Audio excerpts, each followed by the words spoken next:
Welcome back to the channel. This is Trinity Storm and you are watching 8th part of What If Naruto Becomes Curse of Hatred. If you enjoyed this video, please like, share and subscribe to the channel. Now wasting no more time, let's start the story. The sacred land of the wolves was a place that only their chosen champions were allowed to go. It was a beautiful place with a wonderful people who were also the wildest. It was also a place that was both peaceful and dangerous, calm and violent at its core. The name of the place was a lie to hide how violent its people were. The dogs' howls matched the wind, and the colorful leaves on the trees danced in the air like a spectacular show, almost as if they had life in them.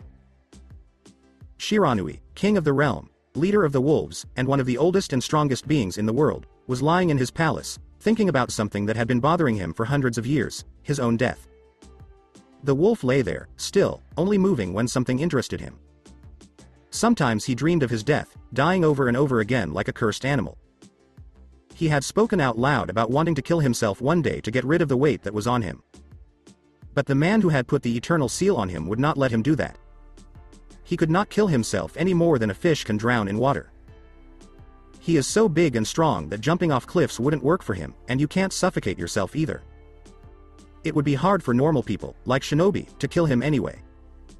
He would just wake up in the same place the next day, alive and healthy. Madara Uchiha tried to kill him once, but it didn't work because he woke up on his throne in the same place, still alive. This curse would follow him for all of eternity, and he would keep cursing the wise man who made him suffer until the end of time. Though he may have been angry at the person who put the seal on him, he knew that the horrible things he did would lead to his own death. He would wait for the right time to die, while the world he lived in waited for its last little bit of light.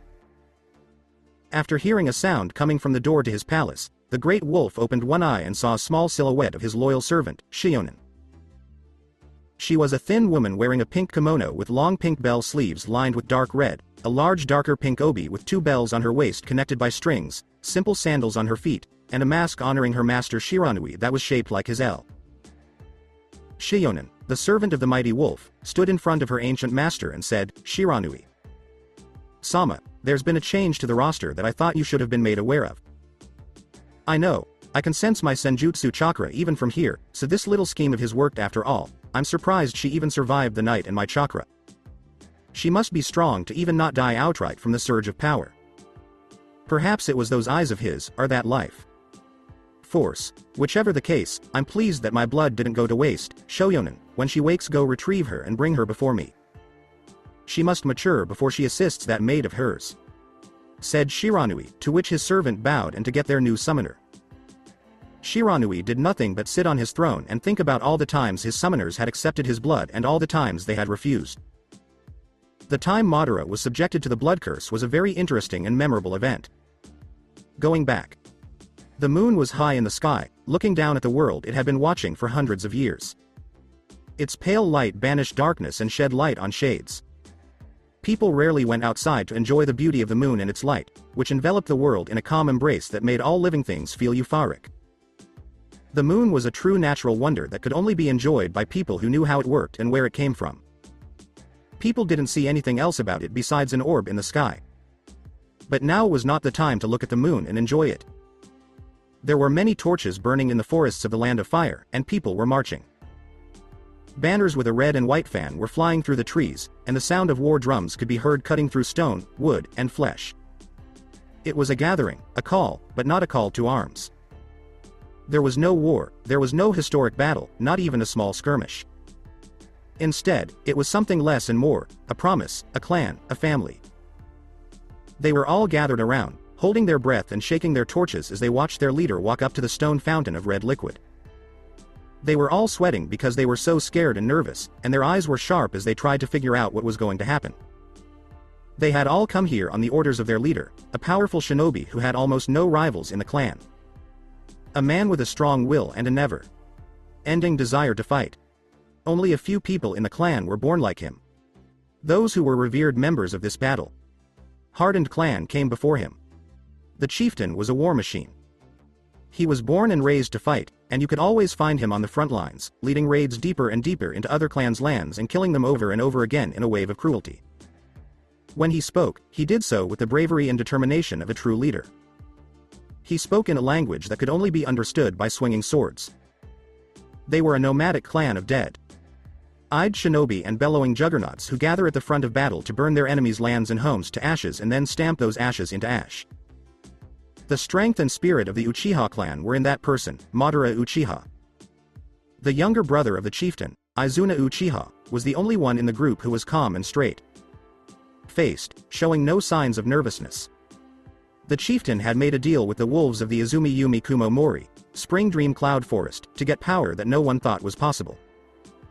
So here was Madara Uchiha, with his long, black, spiked hair blowing in the wind and his blood-red armor clinking with every step. He also had a huge gunbai in his hand. As he got closer to the source of the blood, white mist appeared, and there in front of him was Shiranui's servant, a woman in a pink kimono and a mask who was honoring her master. She held out a simple wooden cup and dunked it into the source of the blood, which filled the cup's cracks and leaked out the side. All of this was done with grace and majesty as she held the cup in both hands and gave it to Madara. Madara stared at it with sharp, red Sharingan eyes for a moment before grabbing it from her and growling a little in fear. He then turned his attention back to the cup and stared into the red liquid. The smell of iron filled his nose. As she looked at the Uchiha chieftain raise the cup to his lips and close his eyes, she said, "Drink. Madara. Claim your destiny. You will all be conquerors. Shiranui will make it so." The chieftain opened his eyes quickly and looked at Shiranui's servant with a dangerous look on his face. As Madara walked around the font, his grip on his gunbai got tighter, and the servants watched him closely. "And what Shionen must we give in return?" he asked. Then she grabbed a piece of her mask and took it off just a little, showing off her orange slit eye. She adjusted her mask so that it once again covered her face and said, "Everything." However, this didn't have the desired effect because Madara scowled at her and then stretched out his arm to pour Shiranui's blood across the ground, spilling it in front of her. She scowled under her mask and clenched her fists in defiance of the Uchiha head. But she woke up from her angry trance when she felt a presence and heard foul laughter. She then turned away from the Uchiha, who had been staring at her before he felt the presence himself. He heard a deep, booming voice say, "You would reject this gift." Every time he took a step, the ground would break under his feet. What was that voice? "You must be very proud. Or very cocky. Or you're just stupid." Madara growled a little and turned to face the person who spoke. He didn't feel scared at all. As a mountain-sized white wolf circled around the stone throne in the Uchiha clan, he then pressed his front-clawed paws against the throne so that the Uchiha clan could see him in all his glory. He wasn't impressed by what he saw, that's for sure. He looked at all the little men and women with sharp wolf eyes. As Shiranui yelled at the Uchiha head, "And did you bring these mongrels just to watch you die?" The head didn't seem to be scared by the wolf's bellow. "You will know that my legacy is shaped by my power and nothing else.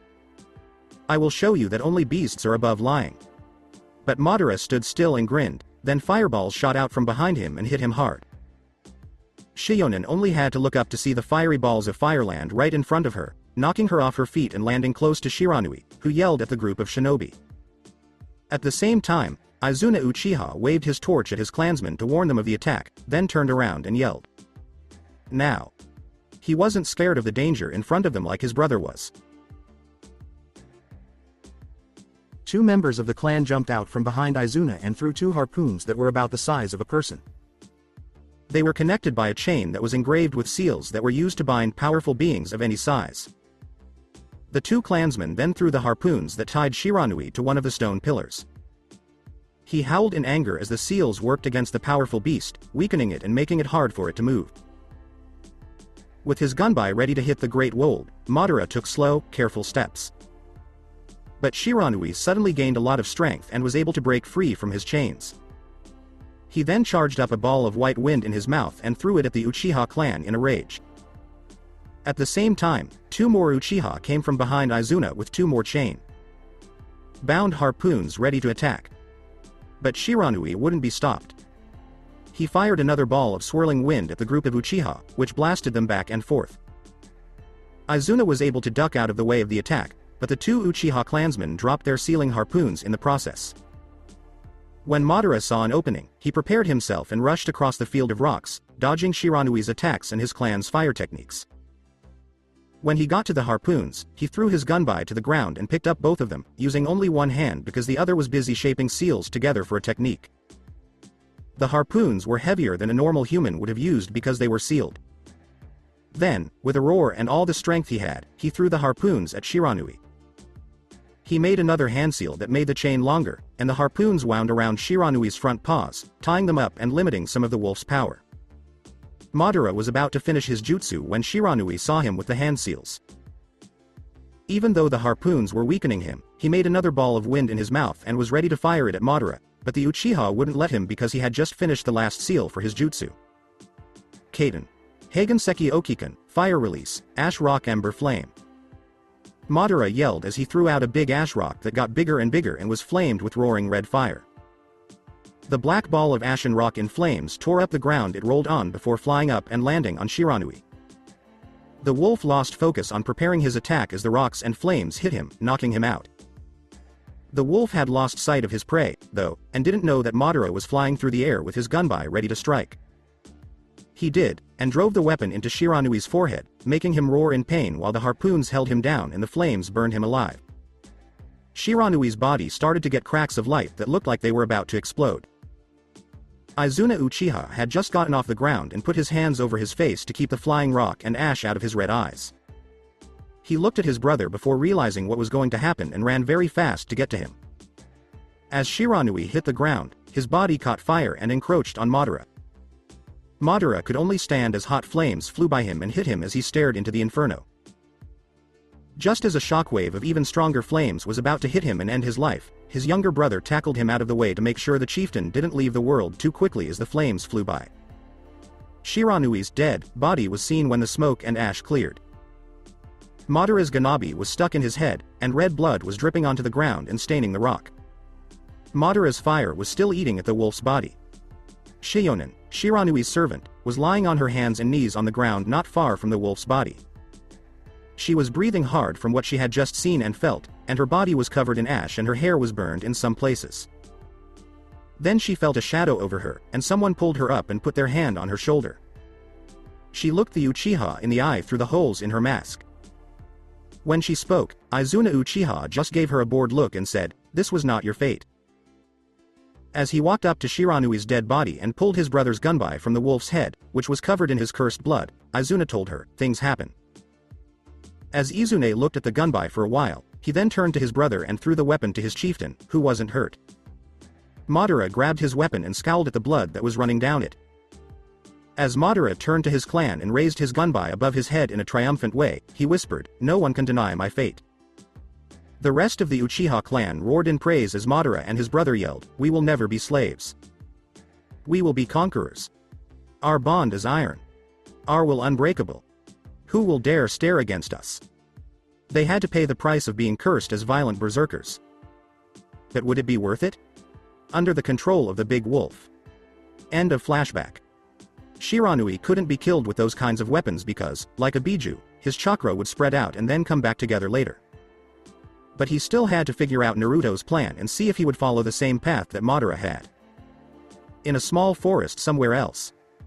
As dawn started to peek over the horizon, streams of light started to cut through the darkness. Small animals scurried out of their homes and into the warm sun, where they started their day like any other animal. Woman with blue hair and eyes that were just starting to open was lying on the ground, naked and warm. She was still feeling sleepy, but she was otherwise fine. She lifted herself up off the ground with her arms and laid down. The storm that had been pouring down on her was gone, replaced by a bright sun and an open sky that she could see through the trees. Then she put her left arm up to her face and saw that the black cracks that were hurting her so much were gone, leaving smooth, soft skin. She was happy and fine, but it was more than that. She felt stronger. All the weaknesses that had been bothering her before were gone. Her body no longer felt heavy. It felt more like a feather. It was strange that she didn't feel tired or strained when she moved her body. It also felt lighter, almost like it could fly. None of the problems that had been bothering her before seemed to just disappear. Other than that, though, she couldn't explain what it was. It was like second nature to her, and she felt like she could do it at any time by letting this second nature out. No matter what it was, it almost called her. She changed into a different person when she used this new power she had without even realizing it. She felt a huge amount of power flow through her, and she started to change how she looked. Her ears got a little pointy, like a dog's, and her canines got sharper and more fang-like. Her hair went from being a little spiky to more manic and wild, and the whites of her eyes turned black and her pupils got slits. Her muscles got a little bigger, but she still looked thin, and a X-shaped scar appeared between her eyes and ended at her cheekbones and near her hairline. The woman, who was filled with power, raised her head and roared like an animal at the sky, scaring all the small animals so much that they ran away. Now it was official.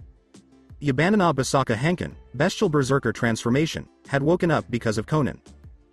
Everything in the forest knew this. When they got to Hazukiyo, both prisoners and guards were in the courtyard watching a show. Ryu Yokazi was found arguing with Mui, the lord of the castle, once more. To show how annoyed he was with the blonde man's actions, Mui spoke even louder than usual. "Are you crazy? Do you want to be put in solitary confinement again?" The blonde man looked at him with the same blank eyes. "The last time we talked, you wouldn't say anything else about Tekurufu. Well, this time I'm going to beat the answers out of you. I'm done being nice. Tell me anything you know about Tekurufu, and I'll know if you're lying." "Just who am I?" Naruto yelled, and the thought kept going through his mind. Tekurufu, just who was he? He forgot. He couldn't remember being a root agent. All he could think about was being in that school. "You really wish to know? Very well. Tekurufu was a remarkable agent of Root, one of the best, despite his young age. However, he believed through a code that old enough to be killed was merely his everyday life. It's the way the shinobi world works. Each mission Tekurufu was assigned, succeeded without failure, and if Tekurufu was to fail in his mission, he would complete one of the key objectives of said mission. Tekurufu was a Funjutsu master. In fact, he made many of the seals here in Hazukiyo. The seals he created was meant to better shinobi in every way for the ultimate goal of peace. I don't know the specific missions he went on, but he always came back, either with his comrades, without them, or covered in blood. Tekurufu did it all. I don't know the exact circumstances as to why he joined Root, but all I know it was meant to contain something dangerous. Informed Mui, making Naruto raise an eyebrow at him. Could this thing be the Kyuubi? While Mui was talking about memories that never happened, Naruto thought none of it made sense. His cursed seal on his left arm started to pulse more and more. Why is he doing that?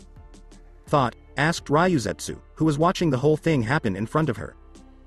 She didn't get what Ryu would get out of it. She didn't understand a word that either of the men said. As Mui turned his back on Naruto, who was still standing there staring at him, he said, "Maybe now you're as satisfied. You asked me what my village was to me? I have no village. Well, it's more appropriate to say that I had a village. I've been trying to think about it. Whenever I try to think about the things I hate, but I can only think about the dumbest things: a ramen shop, the way the wind blows, a green idiot's jumpsuit and terrible haircut, my old apartment, even the damn clouds and their shapes. Things that seem silly or meaningless to a stranger. I try to remember what I hate, but all I can seem to remember were the eyes.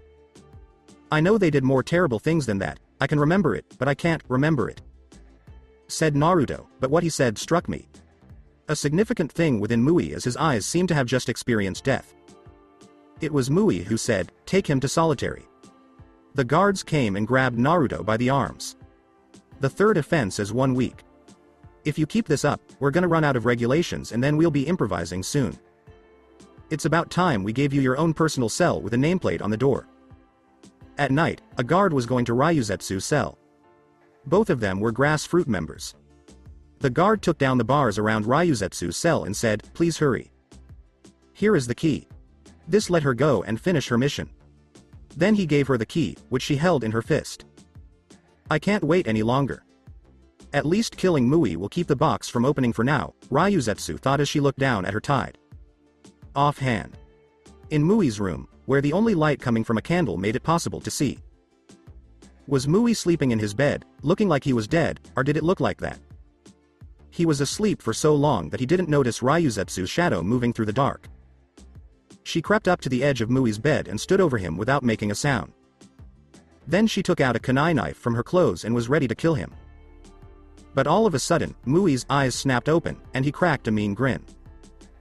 Well, so the grass fruit sent an assassin," said Mui, as Ryuzetsu slammed her kunai into his chest. But at that very moment, a cloud of smoke obscured her vision, and when the smoke cleared, she was on the mercy of Moroi, who held a kunai to her throat and was ready to kill her with a simple arm movement. Sorry, you missed him. He had to go take a break for a moment. Is there anything I can do for you? Moroi asked with a sick grin. While Naruto was probably meditating in his cell by himself, his thoughts kept going to his blue-haired partner. He wasn't sure if she was still alive or dead because not many people actually survived Shiranui's blood. Many people thought that Yubanana Basaka Henkin could be taught, but it couldn't. It had to be acquired. People could become transformed by drinking or transfusing Shiranui's blood and using it as their own. Of course they use it internally. But things were different on the outside. He had no choice but to hope that Konan was still alive, but the dependence he felt on her was sickening. He felt like he needed her so badly. It didn't make sense at all. His heart raced when he saw her. Even though this feeling was almost unbearable, he craved it. As the hours went by, Ryuzetsu and Moroi were talking in the courtyard. They had to have this conversation because if they didn't, it would be hard to tell what each person was really trying to do. The Kusagakure Anbu asked, "So, why did you let me go?" As she leaned against a castle pillar and Moroi leaned against the other side of the same pillar. Moroi crossed his arms and smiled as he asked Ryuzetsu about her plans to kill Mui. If that's true, guess there must be something to the legend of this box. When Ryuzetsu turned her head and narrowed her eyes at the criminal, she said, "You know you're not going to get away with that box." "I swear." The criminal just shrugged in response. She did this to show how much she believed in her cause. She had lost too much to that fucking box, and she would not let any more innocent people be killed for such an unholy object. Moroi continued, "I couldn't give two shits about all that. I'm just looking for an easy time, that's all. Though I can't do much with this damn seal on me, so as long as I'm stuck here, makes sense to be on Mui's good side, right?" This made Ryuzetsu doubt her trust in him. The woman with white hair asked, "What are you driving at?" She had been a member of the Anbu for a long time and had never met an eel as slippery as Moroi. He was like Ryu in that way, you couldn't figure out what they were thinking. "Oh come on, don't you see? If Mui dies, I'll be free of this joint, and your mission will be successful, so maybe you and I are on the same team," Moroi said, turning his head to look at his fellow countryman, who looked him straight in the eye without any fear. "So, you have something in mind? I can lay the groundwork for you. Why in the world should I trust you? I don't even know you. You don't know Ryu either, but you trust him. You know why Kusagakure likes it here at Hazukiyo so much? For one thing, it's the perfect place to hide the Gokuraku no Hako, box of ultimate bliss.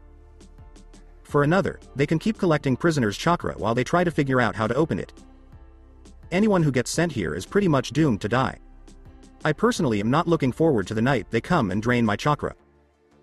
Ryuzetsu asked with a scowl that could melt ice, "Okay. Who the hell are you anyway? How do you know so much about it?" "I've been hanging out with Mui for a while now." "What do you say? Partners?" Moroi asked with the same bad boy grin that made Ryuzetsu frown. Naruto was still sitting in a meditative position at night, and his only thought was about his goal. There were hours when the sun and moon's light moved from one corner of the room to another, but he never moved or even cringed. And finally, on his last day, the guard led him out of the cell he had grown so used to. The guard didn't notice the two copies of the man sitting behind the door in the same meditative pose as the door closed. Back in the courtyard, Naruto and Ryuzetsu were talking about what had happened. As Ryuzetsu watched the prisoners in the castle go about their normal days without doing anything special, she said, "No, I can't say that I trust this Moroi completely, but it's a risk we have to take. This Gokuraku no Hako is supposed to grant anyone's wish, any wish they truly desire. What's stopping your group, the Grassfruit, from using the box for yourselves? Why don't you just use it for world peace and put an end to my life and reason to live in this dying world?" Naruto asked as he sat and watched the clouds pass by while listening to Ryuzetsu. Ryuzetsu said, "We can't. It's too dangerous a weapon, and people need to learn for themselves that we will never have peace until there is an end to war." This made Naruto snort, which made Ryuzetsu frown when he heard it. War is the blood of this world, and we are its children. Our legacy is a legacy of carnage and conquest. War is in a human's very nature, it's their instinct. Peace can be attained, the temporary peace that we know today. True peace is nothing more than an idle fantasy.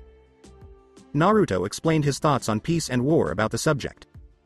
Whatever the reason, Ryuzetsu said, that box must not exist in this world. Naruto nodded, but her words hit him like hot iron. He remembered people saying the same thing to him in the past, and he remembered them very well. Naruto asked. Mui's son, what was he to you? He was interested in her strange relationship with her enemy's son. What do you mean? Ryuzetsu asked, hoping that he would be more clear with his question in order to make her feel better. Naruto asked, the way you talk about him, I could feel a lot of raw emotion running through you. It makes me think of someone. He was trying to remember someone important to him. Ryuzetsu replied, his name was Muku, and he was a very close friend. Naruto agreed and stood up to face her. That's all I needed to know. You have my trust now, and I'll help you, the blonde told her as they locked eyes. She could see his unwavering determination in his eyes. You're not scared of the seal on your chest? Ryuzetsu just smiled at him and walked off to do his own thing. No, I don't fear anything, and this seal on my chest is not something I would call a fear. Alright then, time to get to work. As Mui walked through the castle yards by himself and without anyone watching, he stopped to look around and see how the criminals were living their sad lives. Then he turned his head and heard yelling coming from a man with blonde hair who was hitting another prisoner with his fists. While the two were getting punched, they were subtly beating up other prisoners who were caught in the middle. This made the other prisoners angry, so they soon joined the fight. Soon, it turned into a full-on fight, and all of the prisoners joined in. Even Moroi helped by having the criminals accidentally fuel the fight in the kitchen, where food, drinks, and bodies were being thrown around like rag dolls. The fighting had spread to the whole courtyard, and the guards couldn't stop it. While this was going on, Naruto was fighting criminals. He easily blocked and countered any attacks from them thanks to his advanced taijutsu, even when the Sharingan wasn't active. As with Naruto, Ryuzetsu beat up anyone who got in her way, but she was rougher with her attacks than Naruto at the moment. All hell's breaking loose. A riot, how could you let this happen, informed Mui. Sama at once. Mui, on the other hand, was standing on the sidelines and watching the chaos happen. He was getting more and more angry as he watched, and the guard next to him was asking him for instructions in a possible way to stop the fighting. This is a minor disturbance. Take care of his problem yourself, or I'll find someone who will. Mui yelled, losing his normally calm demeanor and taking a firm, angry stance. But he didn't know that Ryuzetsu was following him from behind. She had gotten away from the fighting by hiding in the crowd. They did say that the crowd was sometimes the best disguise because you could get lost in a field of bodies. Not only Naruto, but also Moroi and the blonde were lost in the unknown. Naruto was going to his goal, and Moroi was going to the roof. In order to get to Mui's office, Naruto quickly and quietly made his way through the castle's halls and doors. Luckily for him, he didn't run into any guards who were trying to stop the fighting. When he finally got to Mui's office, he went straight to the bookshelf, where most of the switches to one's evil lair were kept. It was a pretty standard move. That's when he pulled a book off the shelf and it opened a small cabinet. Inside was Mui's lab, which was deep inside the castle and connected to the Gokuraku no Hako, box of ultimate happiness. As he went down the stairs that led deeper and deeper into the earth, he realized that he could only take on the form twice with all the copies he had made. Also, the seal stopped the chakra from shaping properly, making the form weaker. This was because, unlike Sage Mode, the form could only be activated from the inside with special Senjutsu chakra. Naruto needed to find a way to activate the form from the outside so that he could use it while the seal was on him. Then Naruto lit a torch, which burned brightly in the dark and let him see in the very dim light. Then he found the box's door, which was a big, scary mask. He then threw the torch to the ground, where it was still on fire. He grabbed the zipper on his black cloak and pulled it down to his waist. He then took his arms off the sleeves so that the cloak hung loosely around his waist. This made it possible for everyone to see his rippling muscles in the horrible scar on his left chest, above his heart.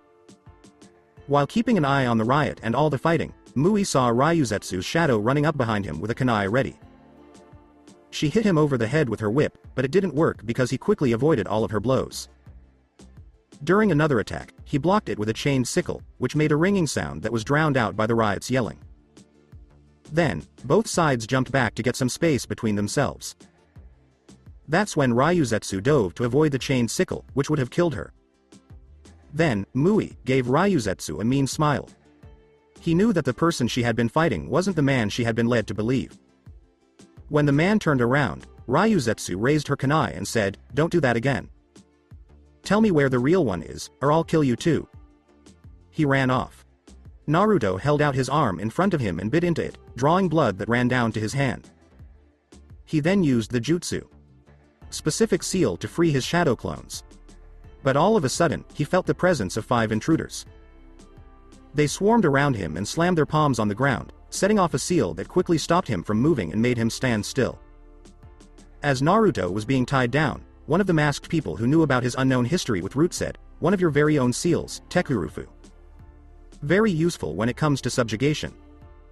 At last this dog is ours, he possesses more than enough chakra to open the gate. Soon Kusagakure will rise again and no one will be able to stop us." At that moment, Mui picked up the burning torch while Naruto looked him in the eyes. The two of them didn't need to say anything because they knew what they were feeling. Next, Mui walked up to Naruto and held the torch to his face. The blonde didn't move from the heat or light of the fire. She said, "You're such a fool, this could have been so much easier." Mui threw the torch away and jabbed Naruto with his fingers, which made the blonde even more immobile and stopped the flow of his chakra with careful pressure points. He also made Naruto fall to his knees, where his body went numb and he couldn't move. The 4 people in masks then carefully put the blonde woman, whose eyes were staring at them and not moving, on the operating table. Mui put his hand on Naruto's chest, and the seal went back into his hand as he said, "First I shall undo the Tenro, heavenly prison." One of the men in masks put a cloth over Naruto's eyes so that the blonde couldn't use the Sharingan against them. The next step requires intense concentration, this must be done alone. Around the castle, a raging lake was full of small boats carrying skilled and powerful people. These boats were making their way to the castle. Moroi made a seal and threw his hand into the air while standing on the roof. As Moroi yelled, "Raiden, Denko Noroshi, lightning release, lightning signal fire." An electrical discharge went into the sky and exploded, sending a signal. The boats on the lake started to row toward the castle, but it would still be a few minutes before they got there. Naruto could only see darkness because he had a blindfold over his eyes. He knew Mui's voice because he could feel it hovering over him and drawing something that felt like liquid, maybe a seal, on his stomach. It said, "Almost there." This caused the gate to the box to start making a loud noise because it could feel Naruto's strong chakra. Mui had then drawn a seal on Naruto's belly, and explosive blue chakra started to shoot out. It flew towards the demonic face of the gate, making Naruto feel like all the warmth in his body was being sucked out of him. Then, the 8 started to react to the chakra. Naruto's eyes started to change shape and color. For a short time, they would be Sharingan before switching to slitted orange eyes, and red marks would show up on his forehead, under his eyes, and on his chin. They would then change to a X scar between his eyes, and the red marks would go away. His hair went from blonde to light gray and back to blonde because of the changes. Once Naruto was free from the chakra. Suppressing seal on his chest, he focused chakra into the seal on his wrist. The Tonbogiri appeared in his left hand and he tried to swipe at Mui, but she dodged the attack. "It's amazing how much chakra a former Jinchuriki can have," Mui said as he stood in front of the box's gate. Naruto got up from the table and took off the cloth over his eyes, revealing his Sharingan form. Naruto yelled, "You son of a bitch. What kind of man would kill his own child just to get what he wants? Were you really that desperate to get your wish?" He wouldn't say it out loud, but he would love the chance to make the life he brought into the world perfect. As Mui stood tall and proud in front of Naruto, he said, "This is for the future of Kusagakure. Don't use that nonsense about the future to defend what you did. You have no right to talk about the future when you sacrificed your sons. The boy who loved you is a father more than anything else. Parents have no right to decide the future of their children." Naruto yelled, upset about what his father, the Yondaime Hokage, did to him by making his future, like every other Jinchuriki's, into a weapon. "Do you remember the question I asked you before? Have you ever killed someone you didn't have a grudge against to protect your sacred village?" Mui asked the man with blonde hair. "Of course I remember. Those words have been following me around like a dog since you said them. And you don't remember my answer? What a bunch of BS." Naruto yelled at Mui, showing something in the blonde that he hadn't seen in a long time. "You said those things to me before, as Tekurufu. And I agree with you," Mui told Naruto, which caught him off guard as the castle's foundation started to move, stir, and shake. You and I are the same. We're both suffering because of our villages. We don't deserve this after what we've done, my son and the person you loved most. Mui said as the gate behind him started to crack. It then started spinning and moving up towards the surface, leaving a small cloud of dust behind it. That's why this box needs to be opened. Come with me, and you'll see her again. Mui said as he dodged rocks that were about to fall on him. Naruto started to do the same thing before jumping off the walls and the rocks that were falling around him, with Mui following behind him. Naruto thought, damn it, I had so much of my chakra drained that I'm tired. He could still feel the effects on him. His height kept going up until he could see light coming through the tower's windows. He finally stopped on a set of stairs and fell to one knee. Just then, Mui flipped him over, grabbed a chain, ran along the wall, and jumped out at Naruto with his hand outstretched. Kaden. Tenro, fire release, heavenly prison. Mui yelled as he slammed Naruto's chest, hitting him so hard that the seal shot back out and sent him flying out of the tower and crashing into the ground below. The prisoners stopped their rioting when they felt the ground shake. They then turned toward the middle of the castle, where red lines came together to form a single point where something big had broken through the ground, sending dust and smoke across the area. A bright light shot out from the cracks and into the sky, where it split the clouds. Next, a big square thing appeared out of the ground. It had evil faces on each side, and their eyes were glowing red. Everything that happened made a huge cloud of dust that could be seen from almost anywhere. Moroi stood on the roof and watched the whole thing. It's okay, then. The gate and the box are the same thing, Moroi said with narrowed eyes as he came out. The 4 masked flower faction members were overjoyed when the box showed up because they thought their wishes would come true. Magnificent, soon vey soon. Mui, where is Mui? The box will only open to the gatekeeper. Where is he? There he is. Hurry, Mui, come make a wish for Kusagakure to come back to life. That's what your late son would have wanted, one of the masked members said, not knowing what Mui really wanted. The criminals saw the police officer walk up to the box, but Mui had a blank face on his face to hide what he really wanted to do. It's time, Mui said as he sealed the box. He waved his arms over the box and said his wish over and over. It got dark and smoky around the box, and Mui yelled, hear me, Gokuraku no Hako. Open. I command you. At that moment, Naruto came back out of nowhere and was fine for now, with only a few cuts and bruises that were starting to heal. The blonde was the only one who noticed that Mui was crying. Everyone was shocked when Mui yelled, grant me this one wish. Let me see my son Muku. Gokuraku no Hako. Grant me this wish. I command you. He meant what he said, but Naruto still didn't understand what the one he loved most meant. It looked like the box was responding to Mui's wish. One of the masked people yelled, Mui. What have you done? They were shocked by what Mui had done. Have you gone mad? I banished Kusagakure from my heart a long time ago. 10 years ago. On the day I lost Muku. Mui yelled at the people in masks who were getting ready to kill him for being defiant. Ryuzetsu was also about to help, but out of nowhere, a group of chained sickles stopped the masked members in their tracks. Then, out of nowhere, a second Mui showed up and landed next to the first Mui, shocking everyone who was watching. Why are you here? I don't remember asking for your help, Mui asked his fake, who just gave him a mean look. The fake Mui said, oh, shut up. To be honest, I was looking forward to killing you myself. He then made a hand seal and dropped his mask, making way for a bald man with a goatee and a kimono shirt. You. Hyaku Henge no Kazan, 100 transformations Kazan, impossible we watched you die. Mui you jerk. If you hadn't gotten in the way, I would have gone to heaven with my son. Did you think you could mess with Hyaku no Henge Kazan? Kazan asked as he got ready to fight the people in masks who had killed his son. Mui you traitor. This is what you were plotting all along. You treacherous dog. You're the ones who talk about betrayal. Kazan yelled as he ran at the council members to end the meeting. At that moment, the box started to behave strangely. A humming sound could be heard, and one of its faces started to fall apart, showing a different demonic face behind it. The box then opened its mouth wide, revealing a blackness that could not be matched. With bated breath, everyone watched to see what would happen and what they could expect. And out of the darkness came what looked like the outline of a young man before he became real. He was dressed in a faded blue kimono shirt, black arm warmers that looked like they had been stretched out over time, and pants that were way too small for him. His skin was pale, and his dull gray hair was pulled back into a ponytail. His eyes looked dead, like Naruto's. Muku, Mui's son, was there. Ryuzetsu was sure of it, and Naruto could too. When Ryuzetsu saw her best friend again after a long time, she breathed, "Muku." Then Mui walked up to his son with a small smile on his face and tears around the edges of his eyes.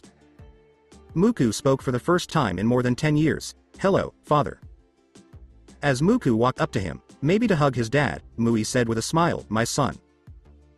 Please forgive me. I was so wrong, Muku." Muku instead slammed his hand through his father's chest, going all the way through with little to no effort. His father's blood flew out of the wound and stained the ground.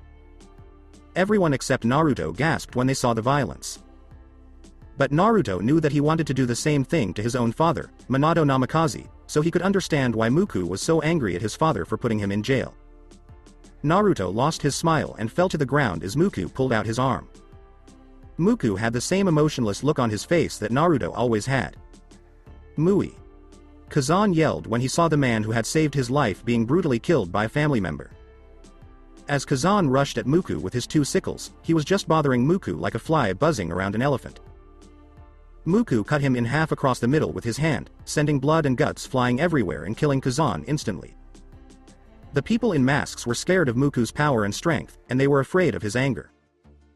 As Muku wiped his father's bloody hand and smiled a little, he said, "Yes, father, you were wrong. For letting me out of the box." Naruto, who had lost some strength, walked toward Muku with a stone. Cold expression on his face. When Muku felt his presence, he turned to face him with the same emotionless look. "So. You're the one whose chakra let me out of that box. The one whose chakra made me stronger with this." "Exquisite chakra," Muku said as Naruto stopped walking and stood in front of him with his cloak hanging loosely around his hips. Naruto looked into Muku's eyes with his blue, sapphire eyes and said, "I could see why you would do that." Says Muku, "Do you now? I wonder how you could understand such a thing. Killing your own father." The blonde person in front of him caught his attention. Did he, too, dislike the man who gave him life? "My dad tried to protect me too, but it didn't work. Life has a way of getting in the way," Naruto said. Muku kept staring at him, confused about how he could hate his dad because what he said wasn't a reason to hate him. "But I can sense that overwhelming foul presence inside you.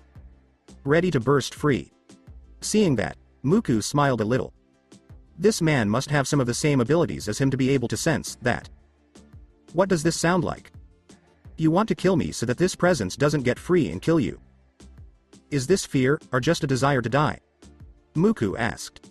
Naruto narrowed his eyes. When Muku said, "Well, first of all." Naruto's eyes grew wide, and he lost sight of the man in front of him. The man then appeared from behind the blonde and kicked him in the head, sending him flying and rolling across the ground.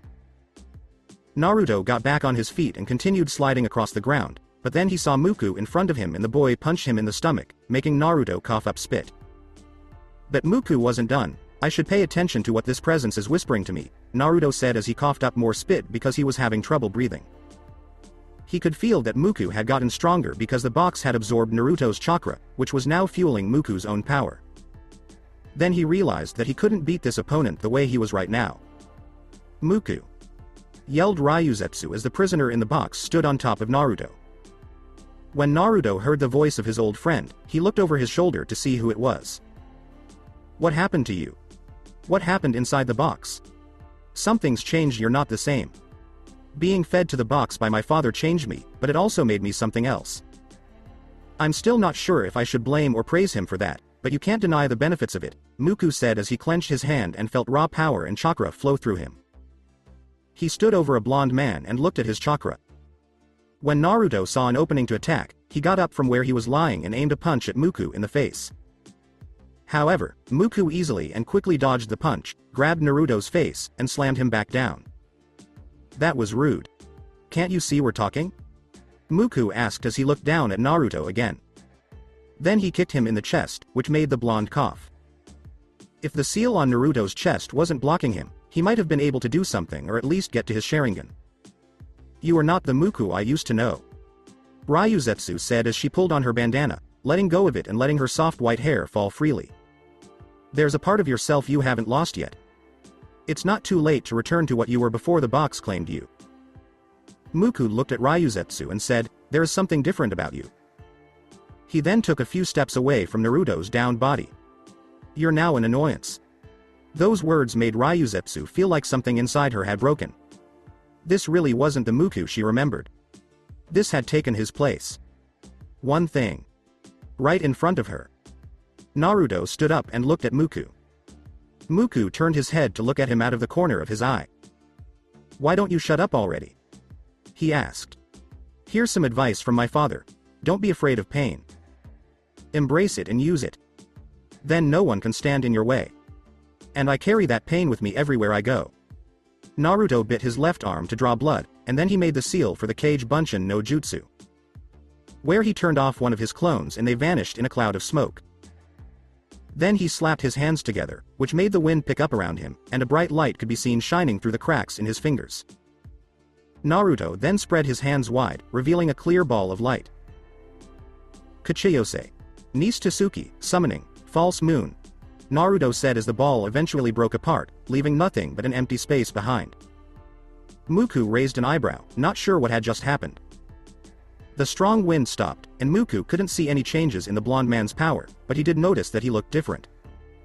His warts were a little more pointed, his canines were more bared and fang-like, and his hair was now make and wild, where it had broken through the bandages of his low ponytail, giving him a more feral and wild look.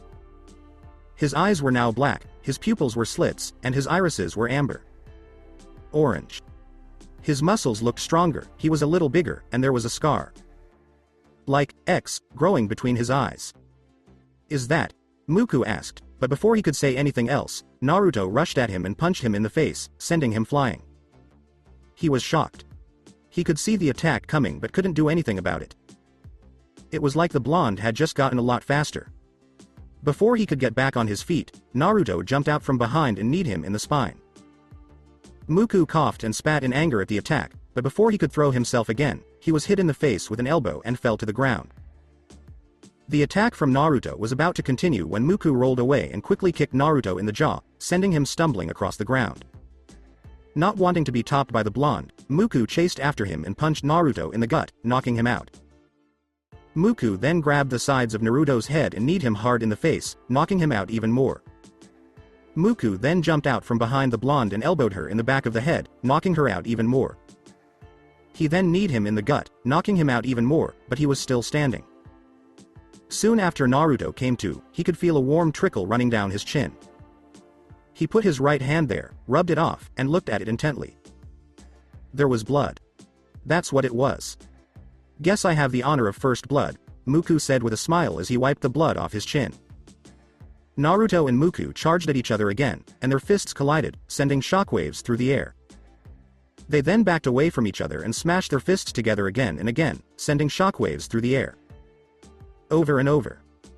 From a safe distance, Ryuzetsu and Moroi watched the whole thing and were both shocked by how strong the two were. Ryuzetsu said, "It's like I'm watching an unstoppable force fight an immovable object." She could see the shockwaves moving through the air. Moroi quickly landed next to her and chose to tell her what was going on. "Yokaze is using a special form of senjutsu that I didn't believe to exist until now. Yabanana Basaka Henken, Bestial Berserker Transformation. According to what little we know of the transformation, it combines the user's chakra and a special form of senjutsu located in their bodies. I don't know where the senjutsu comes from, but when the two chakras become one it creates the transformation. But unfortunately for Yokaze, because of the Tenro restricting his chakra, the senjutsu can't properly mix with his chakra, so he's just relying on the senjutsu located in him. Basically, he's fighting tooth and nail to the bitter end in this fight," said Moroi, making Ryuzetsu worry for both parties. When the fight returned, Muku was about to punch Naruto again, but the blonde dove under the punch and landed a blow on Muku's face, knocking him out. This let Naruto knee him in the gut, which made Muku spit blood. The berserker then grabbed Muku by his kimono shirt and slammed him to the ground, but Muku caught his foot and slammed him into the ground too. After getting off the ground, both sides moved away from each other. Naruto sped up and burst up in front of Muku. He tried to kick him in the stomach, but Muku jumped away. Muku then put chakra into his throat to get ready for a jutsu. Hain Renda, Feather Barrage. Muku yelled as he opened his mouth and screeched as he suddenly shot out a huge number of feathers at the blonde Akatsuki member, trying to kill her. Naruto had a hard time dodging them because there were so many of them. In response, Naruto used chakra to attack him in the throat as well. Okamisho Unari, wolf-piercing howl. Naruto yelled back and let out a loud howl that sounded like both a bell and a wolf howl at the same time. A chakra beam with sound wave. Like rings flew at Muku, who just barely dodged it in time, but the jutsu was strong enough to destroy one of the castle walls. In response, Muku sealed his hands for a fire jutsu. Kaden. Onidoro, Fire Release, Demon Lantern. Yelled Muku as many floating balls appeared around him and quickly changed into demon heads. They flew towards Naruto, who dodged them as he made his way towards Muku, but the huge number of fireballs surrounding him and setting his body on fire was too much for him to handle, and Muku did nothing but watch while hearing screams of resistance. Soon, he saw Naruto running out of the flames. He had burn marks on his body, but he was fine in other ways. He then charged at Muku again, but the blonde's opponent raised his hands. Just as Naruto was about to hit Muku, he was violently pushed back by shockwaves Muku sent out. He was then thrown back and hit a wall of one of the castle's buildings, making a dust cloud that almost caused the building to fall down from its own weight. As a voice from the dust cloud yelled, "Raiden, Raikoho, Thunder Roar Seer." A huge bolt of lightning shot out of the cloud and hit Muku directly. Muku charged at the lightning, and the electricity sparking and grazing his body as he hid himself from the full force of the attack to get to Naruto. When he was close enough, Muku quickly exited the stream of lightning and ran straight at Naruto. While Muku was about to punch Naruto again, the blonde caught his punch. Muku then tried to punch Naruto again, but Naruto caught it again. Muku then ungrasped his fists and began pushing Naruto's, both of them using all their strength to push the other back. The force that was being used was making a small crater around the two of them, which was sinking deeper and deeper into the ground. Naruto's strength was too much for Muku to hold back, and he fell to one knee. But Muku decided to fight dirty, so he broke free of the hold and hit Naruto on the chin with an uppercut. This stunned Naruto, and Muku then hit him in the chest and again. When Naruto woke up, he hit Muku with two hooks that knocked him out. Naruto then pushed Muku against the ground, making his feet scrape the ground. But Muku, being very skilled, wrapped his hands around Naruto's waist and lifted him up in the air so that Naruto's head was facing the ground. Muku then jumped forward and hit Naruto hard in the side of the crater they made. But Muku was a very tough fighter. He grabbed Naruto by the feet and smashed him against the walls and floors of the castle like a rag doll. He hit Naruto hard and then threw him back into the courtyard of the castle. Both of them were badly hurt. Some of their cuts and bruises were oozing blood. Both of them kept attacking, giving up on their plans to just kill each other. Naruto stood up and looked at Muku with his orange eyes that were cut open, before yelling at his opponent like an animal. With the battle still going on, both Muku and Naruto charged at the other, and they got into a violent fight where their fists and legs flew all over the place as they tried desperately to eat each other. After getting the upper hand in their crazy fight, Naruto punched Muku and threw him over his shoulder, where he sealed a jutsu. Futon. Suiseki Ajiki no Jutsu, Wind Release, Chasing Prey Technique. Naruto yelled as he held out his hands and wind chakra gathered around them. He then fired several sharp rabbits made of wind at Muku, who instinctively dodged all of them and then appeared behind Naruto and fired some feathers from his mouth. Naruto blocked most of them, but a few got through and cut his skin. Muku flew at Naruto again, and the two of them fought with fists and attacks, blocking and dodging each other's punches and kicks. Some of their punches and kicks sent shockwaves through the air when they hit. They were going so fast that each time they ran into each other, they were in a different part of the courtyard and on their way to the castle buildings. Along with Ryuzetsu and Moroi, some of the prisoners ran away to hide from the two titans that were fighting. Before they knew it, every punch, kick, and step they took was making cracks in the surface of the castle towers. Time went on, and Muku got stronger against Naruto as the speed of his attacks sped up. He also stunned the blonde even more by punching Naruto over and over again. As Naruto came to, he refocused and blocked Muku's kick to the head. The blonde, however, caught the leg and twisted, making Muku scream. In response, Muku kicked Naruto in the face and chest, sending him through a building. But Naruto wasn't easy to beat, and when the blonde crashed into the building, a cloud of dust formed around them. They met again and started fighting, each trying to outdo the other. Then Muku threw a punch at Naruto in the face, but the blonde craned his neck and just barely avoided the punch as it hit the building wall and caused cracks in its structure. He then jabbed Muku in the chin, sending him skidding back a bit and through the building again. Muku tried to throw another punch, but Naruto dodged it and did a roundhouse kick to Muku's head, sending him crashing into another building. Then Muku flew out of the building's dust cloud and did an upward kick that Naruto avoided. He then quickly hit Muku in the head with an elbow, knocking him out. When Muku calmed down, he flew at Naruto and punched him in the gut. He then quickly did an axe kick on the blonde. He was about to give the blonde another axe kick, but Naruto rolled away. Naruto yelled, "Torihira, Tiger Palm," as he hit Muku in the chest with his palm. The impact sent a shockwave through Muku, making him vomit blood and fall to his knees while holding his stomach. But Naruto kicked Muku away, then came back and punched him in the face, elbowed him in the head, and did an upward kick. When he realized his opponent was too stunned to fight back, he charged chakra into his right palm. Naruto yelled, "Rasengan," and slammed the spinning blue ball of chakra into Muku's stomach. The ball of chakra ground into Muku and made him vomit more blood as he was violently thrown back into the courtyard and into the Gokuraku no Hako, where every bone in his chest broke. After that, he almost died when he fell to the ground. On his way to a rooftop, Naruto saw the box and Muku, who was having a hard time and could barely stand up. Ryuzetsu yelled, "Muku." He was a little away from Naruto, who had his eyes on Muku. Luckily for him, his chakra didn't mix with the senjutsu much, so he was able to stay in charge during the whole transformation.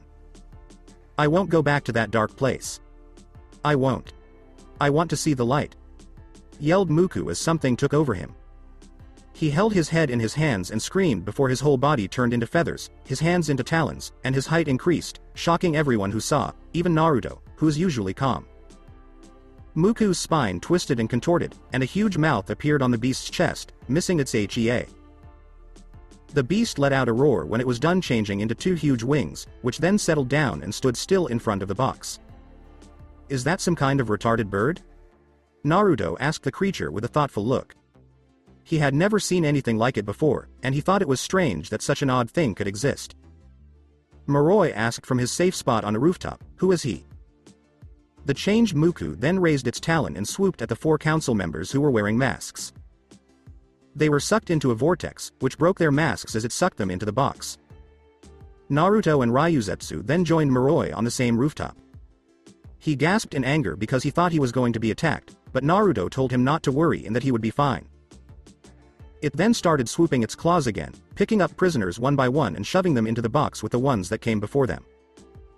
"I don't know what that thing is, but through our fight, I knew the Muku you used to know doesn't exist anymore. He's been exposed to hate and darkness for too long. He's now a thing with a single goal," Naruto said, keeping his eyes on Muku and moving his scar lie, X, with his face. "Then I guess I failed as a shinobi," Ryuzetsu said through tears as she thought about her friend's death and the monster he had turned into.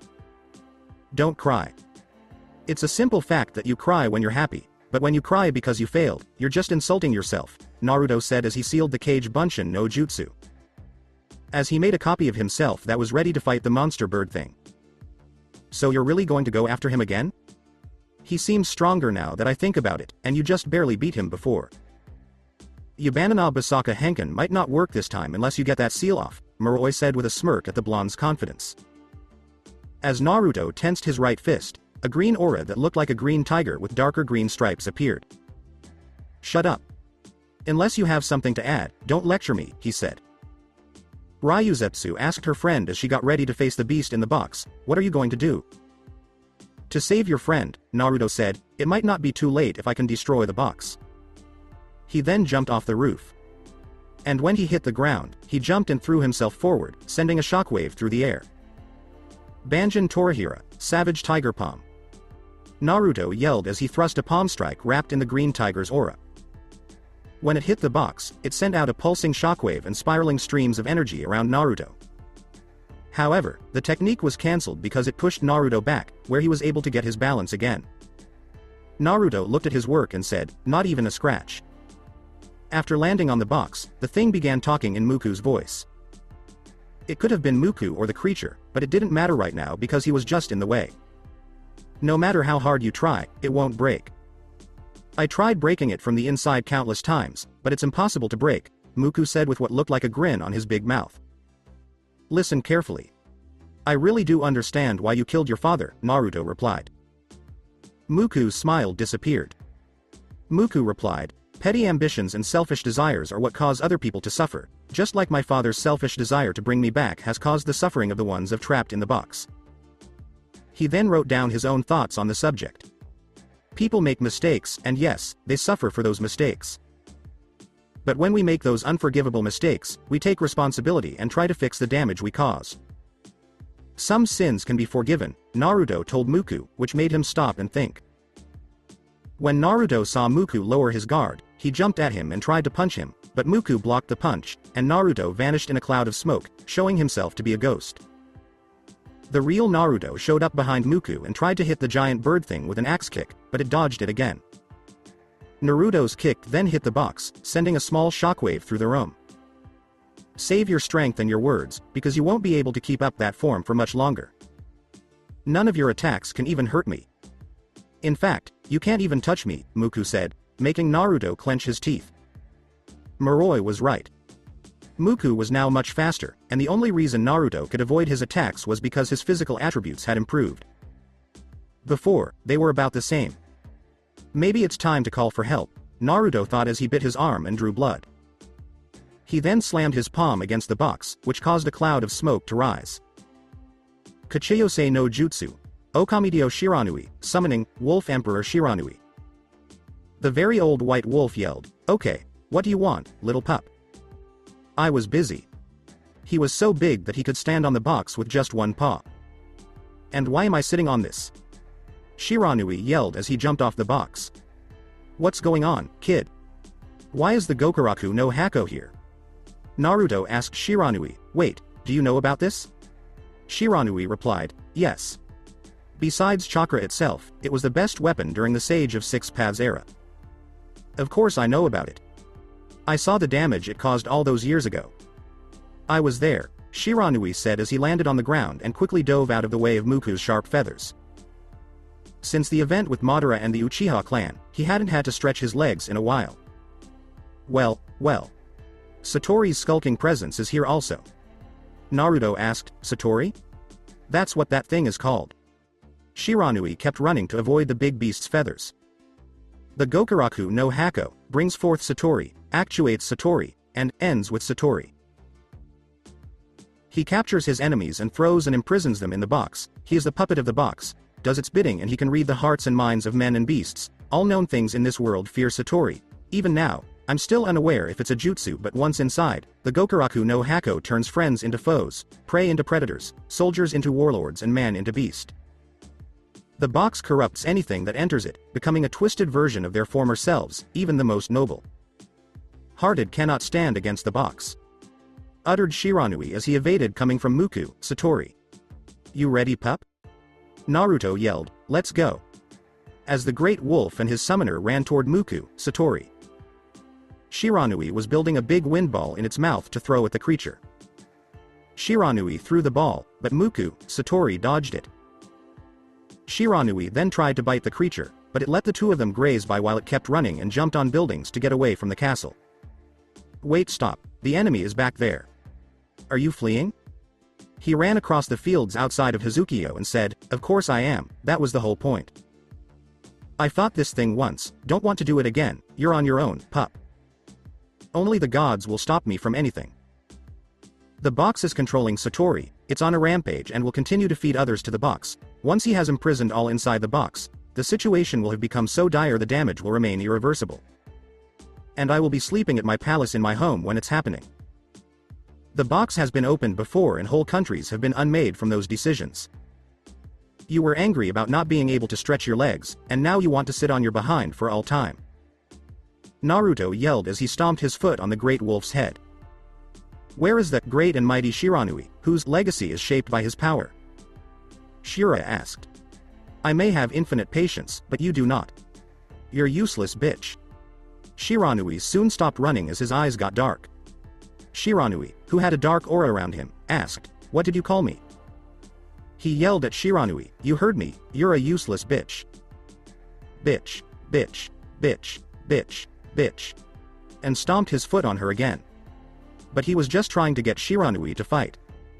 The wolf was protective of its young, and Naruto wouldn't act like that unless he wanted something. Shiranui yelled at Naruto, You little punk. His anger made the ground shake. He told Naruto, You once told me, a family is like a pack of wolves. When everyone does their part, the pack succeeds. When they don't, the pack fails. So please help your family now. This made Shiranui quiet because he remembered saying that. He also remembered that the sage cursed him for being selfish, and he vowed not to make the same mistake again. The only way for him to make up for his mistakes is to help Naruto and his family right now. He turned around and ran back to the castle, yelling, Very well. We fight together or die alone. In family, there is power. Let's go. Once one changes into Satori, they will never change back. We either force him back into the box or we kill the medium. Those are our only two options at the moment. As Naruto thought about Madara, he said, Help each other and find strength. Thank you for your lesson, father. I knew a box that could grant wishes had to be nothing but a myth. Exactly, there's no such thing. What would be your wish, power, riches, peace, or a family of your own, perhaps even the whole world? Whatever the wish, nothing is possible without power, and that's all that comes out of the box. Power. Foul power. Yeah, I get it. If you put an apple in a box for 10 years, it will come out rotten. Here he comes, Naruto said as he saw Muku, Satori heading straight for him, throwing feathers at them both. Shiranui then flicked his head, which threw Naruto into the air, where he prepared to use a jutsu. Kaden. Hagenseki Yamadan, Fire Release, Ash Rock Mountain Bullet. He yelled as he spit out several small black rocks covered in flames and heat at Muku, Satori. The bird creature easily avoided all of the exploding rocks as they fell from the sky, and the bird creature kept flying by Naruto as Muku, Satori tried to pierce Shiranui with one of its claws, but the great white wolf easily avoided it and tried to bite into it. But Muku, Satori felt the attack and also dodged it. At the same time, Shiranui used his chakra to sharpen its fur and start firing many needles at Satori that were so sharp they could pierce rock. Satori dodged them all with grace and skill. Shiranui then tried to bite Satori again by jumping through the air, but Muku, Satori dodged it, and when Shiranui landed, all that was left was a cloud of dust. One bite was all it took for Shiranui to kill the puppet in the box. Before destroying the puppet, the great wolf hadn't used his full speed yet. He wanted to see how fast it was first. Through the dust cloud, Muku, Satori flew forward and started fighting Shiranui. The bird creature dug its claws into Shiranui's shoulder, causing some blood to flow. But the great wolf emperor was unfazed and bit into the puppet, making Satori scream. He tried to get away from the wolf but found that its bite held tight, so Shiranui kept biting into Muku, Satori, causing more blood to flow. Without thinking, Satori backed away and ripped off one of his arms to get away from the wolf, which then threw the rest of his body parts out of its mouth. Then Satori flew through the sky to get back to the box and rub its wounds. Naruto and Shiranui got back together, and the wolf smiled at what he had done. When the puppet went back to its box, it opened its mouth near the opening. Chakra shot out and into its mouth, where it quickly replaced the flesh and arm that it had lost and got even stronger than before. When Shiranui and Naruto felt the change in Muku, Satori's chakra, they knew they had to kill the medium and keep it from getting near the box. Shiranui braced himself for another battle with the monster and said, It's eating the chakra of the people it has punished to get its strength back. From now on, things would be even harder. As Shiranui and Naruto got ready for Muku, Satori's attack, Shiranui said, Don't think about anything. He will read your heart and guess what you'll do. The giant bird fired multiple feathers, which Naruto and his wolf summon had to defend against. The puppet then attacked Shiranui, stunning the wolf so that it fell to his side. Shiranui's hide was then bit by the puppet, which then threw him back toward the castle by his tail. Shiranui didn't think that even the strongest shinobi could beat Satori now that he was stronger. While this was going on, Moroi was watching and saying that things had just taken a terrible turn. He had to move because a white wolf the size of the Hokage mountain was coming at him very fast. Shiranui then crashed into the castle's buildings, making a huge cloud of dust. As Muku, Satori flew above, Naruto chased after his friend and had a small bit of hope that he would be okay. Once Naruto got to the roof of a building in the castle, he saw that Shiranui was hurt badly from the attack. Naruto yelled at his summoner, "Shiranui, are you hurt?" Shiranui just nodded, but she jerked a little in pain. It looked like Satori's strength and power had grown much more than expected. Then Satori flew around in the air and stabbed Shiranui in the shoulder with one of its claws. The Wolf Emperor let out a painful howl, and blood poured out of the wound. Shiranui fired a ball with wind chakra in his mouth, but Muku, Satori dodged it again with that special sense of his. He then sent his tail at the wolf, which jumped away to avoid more harm, and the wolf tried to sink his fangs into the puppet again, but the result was the same. When Shiranui rolled and avoided the feathers that the puppet shot at him, they became hard. The wolf chieftain said, "He's still reading my thoughts and every move." He narrowed his eyes and limped a little because of the wound on his side. Being able to master Yubanana Basaka Henken doesn't seem to free you from fear, does it? Muku, Satori asked Naruto. His words seemed to break something inside Naruto. Putting his hands to his face, the blonde asked, "What kind of fear is that?" "Your fear is delectable, you don't fear me, you don't fear dying. You fear something else, something much more savage than you or me, you fear yourself. And you fear that which you thought was lost." When Shiranui tried to bite Satori again, he attacked again. Sage Shiranui yelled, "Don't listen to him, pup." Naruto nodded because he thought the puppet's words were true. Naruto then jumped into the air and made many shadow copies of himself ready to attack the puppet. But just then, his ears went back to being normal, his canines went back to looking like they did before, his wild hair became less wild, and his eyes went back to normal. His pupils went back to being round, his black sclera went away, and his irises went back to being blue. The scar, like X, also went away, and Naruto went back to his base form and the Tenro activated.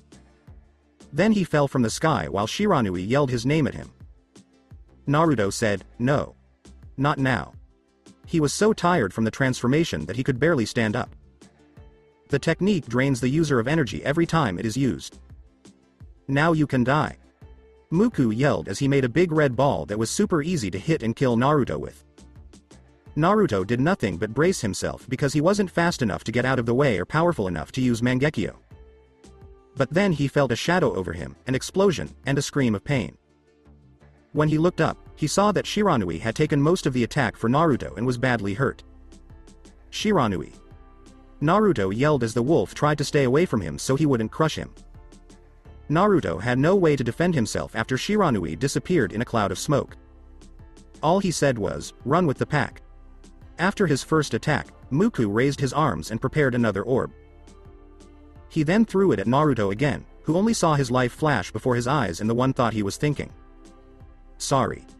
I think Conan," Naruto thought, but then something hit him so hard that he crashed into a castle building. There was an explosion, and all that could be seen was dust. So he was sitting on the ground with bricks and other debris on him. He was staring blankly at what had happened before a brick hit him in the head. Ow. From the dust, you could see big octopus tentacles moving around. "Sorry for Killer Bee's raps. I can't rap for shit." "Yo. You fool, that ain't cool. You call that a box, I'll show you how to box. Stand still, shorty, and take one on the chops." "Kapow!"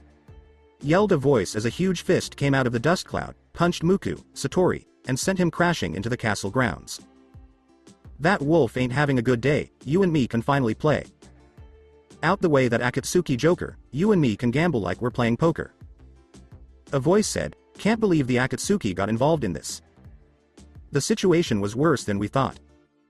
It turned out to be the Godem Hokage Tsunade Senju speaking, along with some of Konoha's shinobi, such as Sakura Haruno, who had left the capital to join the fight.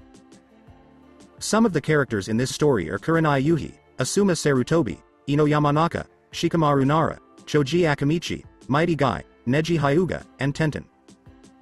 Along with Kakashi Hatake, Tenzo, Shizune, Jiraiya, and Konohamaru Sarutobi, who used to be his friend. Moroi walked up to Killer Bee with a smile on his face and said, "But we'll deal with Ryu Yokaze later." "You my homeboy, Moroi," Killer Bee said as he smacked Moroi in the face. Moroi did the same. "My mission to keep an eye on the box has been alright. I knew I had to be careful once Yokazi and Hoshigaki arrived. And boy, Yokazi sure is a monster. Unfortunately, I was unable to steal the box as I can't lug that thing all the way back to Kumo," said Moroi, which everyone understood. "But I also have another report. Yokazi and Mui talked a little while I was here, and they kept talking about someone named Tekurufu. Does that name sound familiar?" Killer Bee just shook his ox head, and Tsunade, Kakashi, and Jiraiya's eyes grew very wide with shock. How did those two know who Tekurufu was? More importantly, how did Yokazi know who Tekurufu was? That information is so secret that it's even more secret than Naruto's heritage. Tekurufu knew all of Root's secrets and all of their sins. If anyone ever found the secrets that were hidden in his lost journal, there would be war. Tens pointed to the huge bird. Like thing and said, "Sorry to bother you, but that thing is coming back." Says Killer Bee, "Stop your squawking and bring it on, clown. Gonna shut you up and then shut that box down. Lock you up and throw away the key.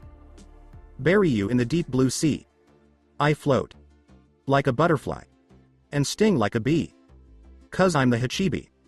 Muku, Satori avoids all of Killer Bee's tentacles and hits the Hachibi with sharp feathers, which the Hachibi swats away. "That's whack. You're a pain, you know that." Sakura was shocked by what she saw and said, "It dodged all of his attacks." Asuma said while smoking his cigarette, "We'll just have to attack it all at once until Shikamaru can come up with a plan." The heir to the Nara clan said as he jumped off the roof and got ready, "If I can immobilize him with Kagemon no Jutsu, shadow imitation technique, he should be easy to beat after that. Just keep his attention on the attacks, and I'll take care of the rest."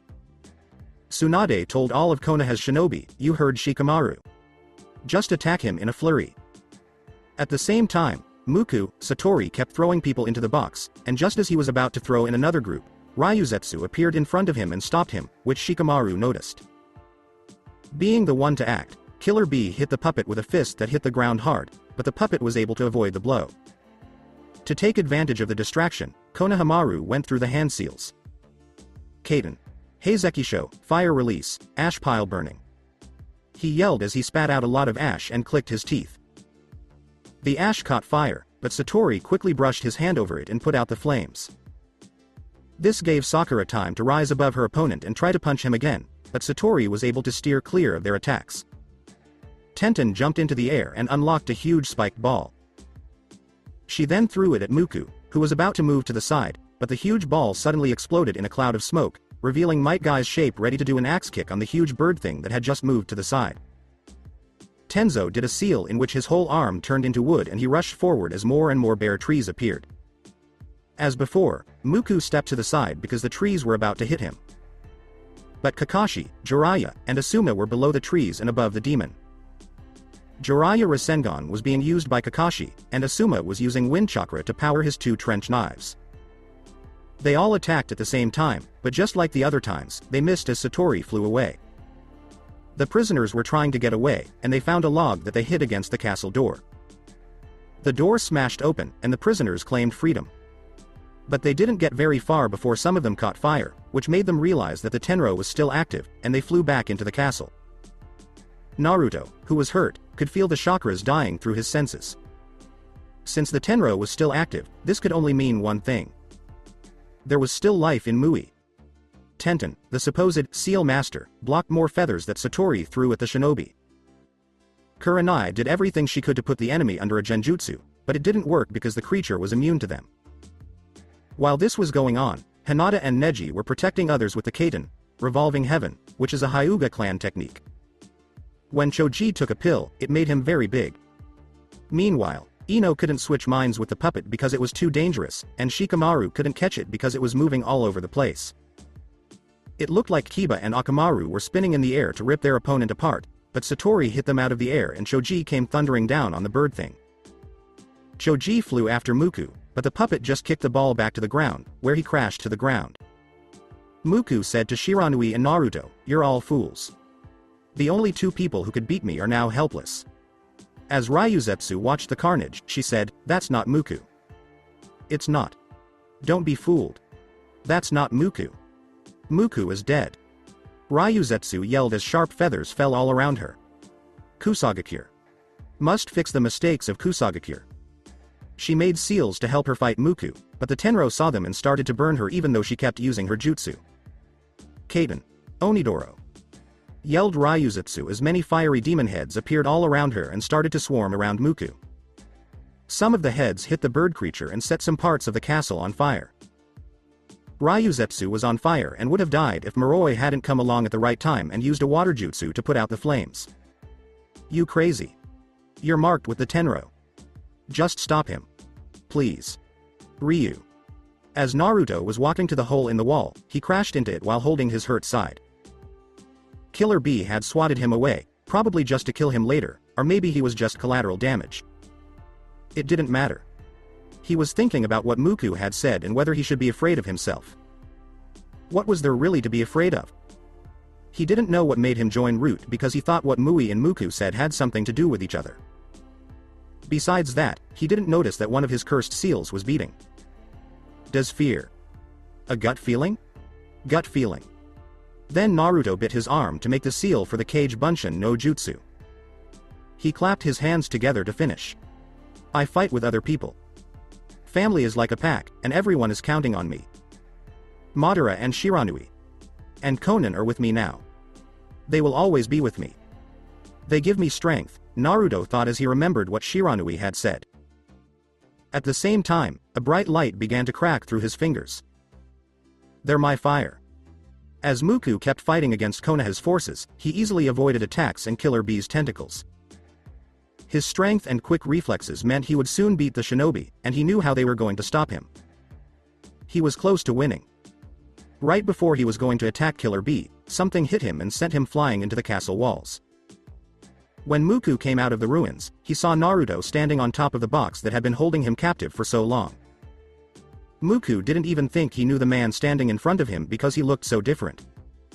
A man in his mid-20s, with a muscular but lean build, was seen standing on the box. He had a scar on his left chest that looked like a lightning bolt arcing outwards. Also, this person was at least half a head taller than the blonde man he had fought. But the main thing that showed it was the same opponent was gone, the sun. Kissed golden blonde hair was gone, replaced by spiky, light smoky gray hair that looked crazy and wild, like a lion's mane. His ears stayed a little pointed, and his canines were the same as they were before. His eyes were different. The sclera wasn't black, and the irises were red with a unique pattern. They were still slit though. But Muku could see the biggest change on his body. He had red marks that looked like branches all over it. On his forehead, there was a spiraling magatama that was facing upwards and was held up by two markings that were also facing upwards. There were three downward, facing crimson claw, like marks on his face, and a U-shaped mark on his chin and neck that was connected to a line that went down his neck and became more branching lines on his chest and arms. The strangest thing was that he couldn't feel any fear from the man in front of him. In fact, he couldn't even feel the chakra that the man with gray hair was sending into both of his eyes. Naruto raised his fist and said, Kamiyo-no-yo, Shinto, Kamiyo-no-yo, Way of the Gods. But when he punched his hand, half of his arm vanished in a flash, being eaten by a red portal with black edges. As soon as Muku knew what hit him, a fist half his size appeared in front of him from a red portal with black tints. It hit him hard and knocked him to the ground. When he tried to get up, he saw another fist coming at him from a portal, and then a foot stomped him down. Muku jumped off the ground and flew into the air. He could feel the attacks coming, but he couldn't avoid them. What was going on? But he couldn't get away from Naruto's attack while he was in the air. When Naruto punched the air, his arm was swallowed up by the red portal with a black tint halfway up his arm. Then, a portal of the same colors appeared above Muku, Satori, and he was punched back to the ground and hit again. Naruto had to end this quickly since he didn't have much time left. The last transformation only lasted a few minutes. Level 2 of Yubanana Basaka Henken will only last less than 4 minutes because it uses more power. The blonde was already tired from using the first transformation, and his body hadn't had time to get used to the new surge of power.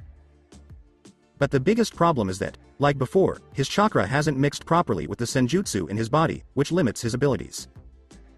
But now, unlike before, he has no control over himself except for speech. He's like a wild animal. Shikamaru looked at the man with the smoky hair and asked, wait, how did he hit him out of the blue? And what is that power? It's like his fists are traveling through space and time. A clenched fist. Kiba said, it's Yokazi, I know it. He then looked at the back of Shino and Lee's killer. Tsunade looked at the scene and asked, what's going on? What are those marks on his body? And didn't he have blonde hair? While this was going on, Konohamaru grabbed his head as he felt a wave of pain come from somewhere. It felt like someone had just cut his skull in half. They had seen this happen before, but he didn't know why. All he knew was that Ryu Yokazi was involved in some way. Jiraiya looked down at his student and saw that he was holding his head.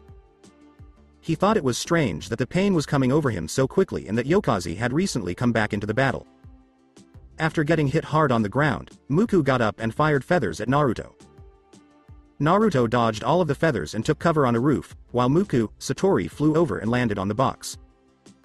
You probably can't understand what I'm saying with that now primitive mind of yours, but can you imagine what it's like to be trapped in this box? There's no exit, you can't break it open.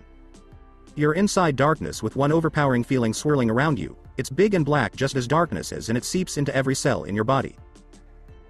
That feeling honed me, purified me. All the emotions that once tormented me grew fainter and fainter, and when I killed my father with my own hands, that vanished completely. I now feel nothing.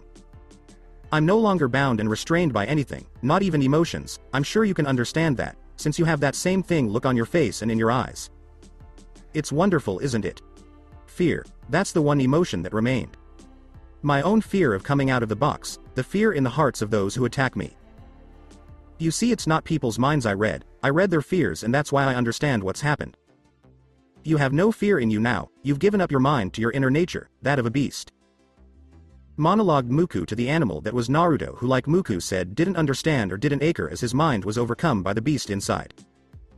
Naruto then flew off the roof and used Shinto again, but this time the same dark portal wrapped around his arm. When he punched forward, a portal appeared behind Muku and hit him in the back, making the puppet scream in pain as his bones broke from the inside out.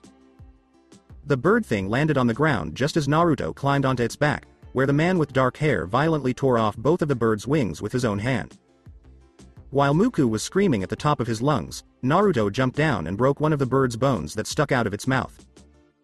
He then stabbed the bone through Muku, Satori's back, which made it scream even more. The bird then raised its beak and hit Naruto, sending him flying across the castle and hitting the ground on the other side. Now, though, nothing could hurt him, so he ran back to Muku and landed a little farther away from the bird thing. Naruto kicked him in the side, stopping him in the middle of his thought. By dying, my father gave me strength without a doubt. I can see something similar in you. With a quick movement of his arm, Naruto ripped off Muku's arm, causing even more blood to spill everywhere. He couldn't mess around with his prey this time. Muku would kill him if he didn't stay in the form for a few more seconds. Naruto then jumped away, landed on top of the box, and charged his chakra. This made a death jutsu that was only possible because of his eyes. It was the second most powerful jutsu in the world and the strongest one he had. This is the seventh and last Kamiyonanyo. Kamiyonanyo, K. But he couldn't finish the jutsu because the red lines around his body faded away, leaving only skin. His slit eyes and the Sharingan also went away. It couldn't end this way. He had run out of time. His time in Yubanana Basaka Henken was even shorter than he thought, just 2 minutes, and it was all because of the stupid seal on his chest, which blocked his chakra and stopped it from properly combining Shiranui's Senjutsu chakra with his own chakra to make a new Senjutsu chakra. Damn it, Naruto said, and right away, small black cracks appeared all over his body. They got bigger slowly as he felt some minor pain, and soon he was so tired that he couldn't move. His body wouldn't let him. He got his ears back to normal and his canines back to how they were before. But his hair stayed the same smoky gray color and his eyes stayed amber. His hair also looked the same. Well, you really are the strongest person I have ever faced, you're an adversary worthy of respect. But it seems, your flames have finally died out, you can't enter that form again, unless you want to kill yourself, and even then it would still take some time for you to summon that wolf Senjutsu chakra to aid you. You're just like my father, believing that a simple act of kindness can forgive years of condemnation. Muku said as he got up. You can hate your father as much as you want, curse his name and anything related to him. However, you're not blind to pain, you wish for it, you embrace it, you thrive in it. You've killed all the bonds you had, and the very sound of your name now falls on deaf ears. There is no place in your heart, the need to protect something precious to you. But yet, even I can tell that all those things are false. You want all the things you had before, and you believe you can't have them anymore. Naruto talked about his own experiences. You really don't get it, you claim to understand me, but yet I feel no conviction in your words, almost like you're saying this on a whim. All those things you claim about me being false. You couldn't be more wrong. It sounds more like a childish sentiment to me than anything. It's like the villages continuing to pacify us and keeping the weak under their thumbs. If you cut off those ties that bind you, free yourself from the burdens of this world and the people around you, then you can soar as high as I have. But your words don't matter to me anymore. Instead of throwing you in the box, I'll just kill you instead," said Muku as he raised his remaining arm to penetrate Naruto as it flew towards him. Naruto only heard what he said and remembered something Madara had told him. Going back. While lying in bed, Naruto said, "Hey, old goat." This made Madara raise an eyebrow at the young man. He hated that nickname more than anything else, but he couldn't help but smile at it, even though he wanted to walk over and hit his student on the back of the head for calling him that. "You talk a lot about how strong you are and how no Uchiha has ever been able to beat you in a fight. How did you get so strong? I know you trained a lot, but was there something else?" Naruto asked as he looked up at the dark roof and white Zetsu appeared from the ground to watch the answer. "You could say that, but it would depend on how stupid you thought it was," Madara said as he leaned back against his root throne and closed the only eye that could be seen. "I used to believe in ghosts. When I first saw you, I thought you were the Shinigami." "How stupid could that be?" Naruto asked, making Madara sigh a little. He didn't want to say anything about it, but he thought it would be best to tell the boy. "My brother. He was everything to me, the person I loved most. We were inseparable, both on the battle field and off. All my other brothers were killed by the Senju clan, before they could even know the taste of sake on the lips. Izuna and I were the only ones left. He was my fire, my drive to become stronger and to protect what was precious to me. I loved Izuna, even more than I loved myself, my clan. When he died, slain at the hands of Tobirama Senju, my will to protect him became my will to protect the clan. I had found a new fire, it was because of him that my strength flourished. But when my clan turned against me, my fire had died out. When my village turned against me, my will was broken. Perhaps that is why I lost to Hashirama, perhaps that is why I could never get any stronger. When I cut my bonds to the people important to me, that is when I lost my strength. I abandoned them, and that is why I couldn't get any stronger. Without bonds or the need to protect anything, all you will be is a husk," said Madara with a melancholy expression on his face, thinking about his beloved younger brother. "You know, old goat," Naruto said with a smile that made Madara look up at him with his eyes wide open. "I agree with you." End of flashback. Naruto watched as Muku's claw got closer and closer. Behind him, he saw a shadow appear, and then the claw went through his flesh, cutting deep and spilling blood all over the ground. He could also feel other people's blood on him because Ryuzetsu's blood splashed against him as her best friend stabbed her. Naruto coughed up blood as he looked at the back of Ryuzetsu's head. The black cracks that were smoking along his body got bigger as well. When Muku saw what happened, he smiled and lifted his other arm, then threw Naruto and Ryuzetsu off of him. They hit the ground hard. Naruto looked over at Ryuzetsu and saw that her body was still. He couldn't even see her breathe, but he knew she was still alive because he could feel her chakra. He then got down on his knees and held the bleeding wound on his stomach like it was the most important thing in the world to him. Muku only gave Naruto a frown when he saw how determined he was to stay alive. "You don't know when to die. You have 2 feet in the grave already. Your determination to live is admirable but foolish. What is worth living for that you would spit in the face of death?" Muku asked, cocking his head a little as he looked at his opponent and wondering what kept him getting up every time. Naruto told Muku, "Something you may never understand." But Muku was not pleased with Naruto's answer. It made him even more angry.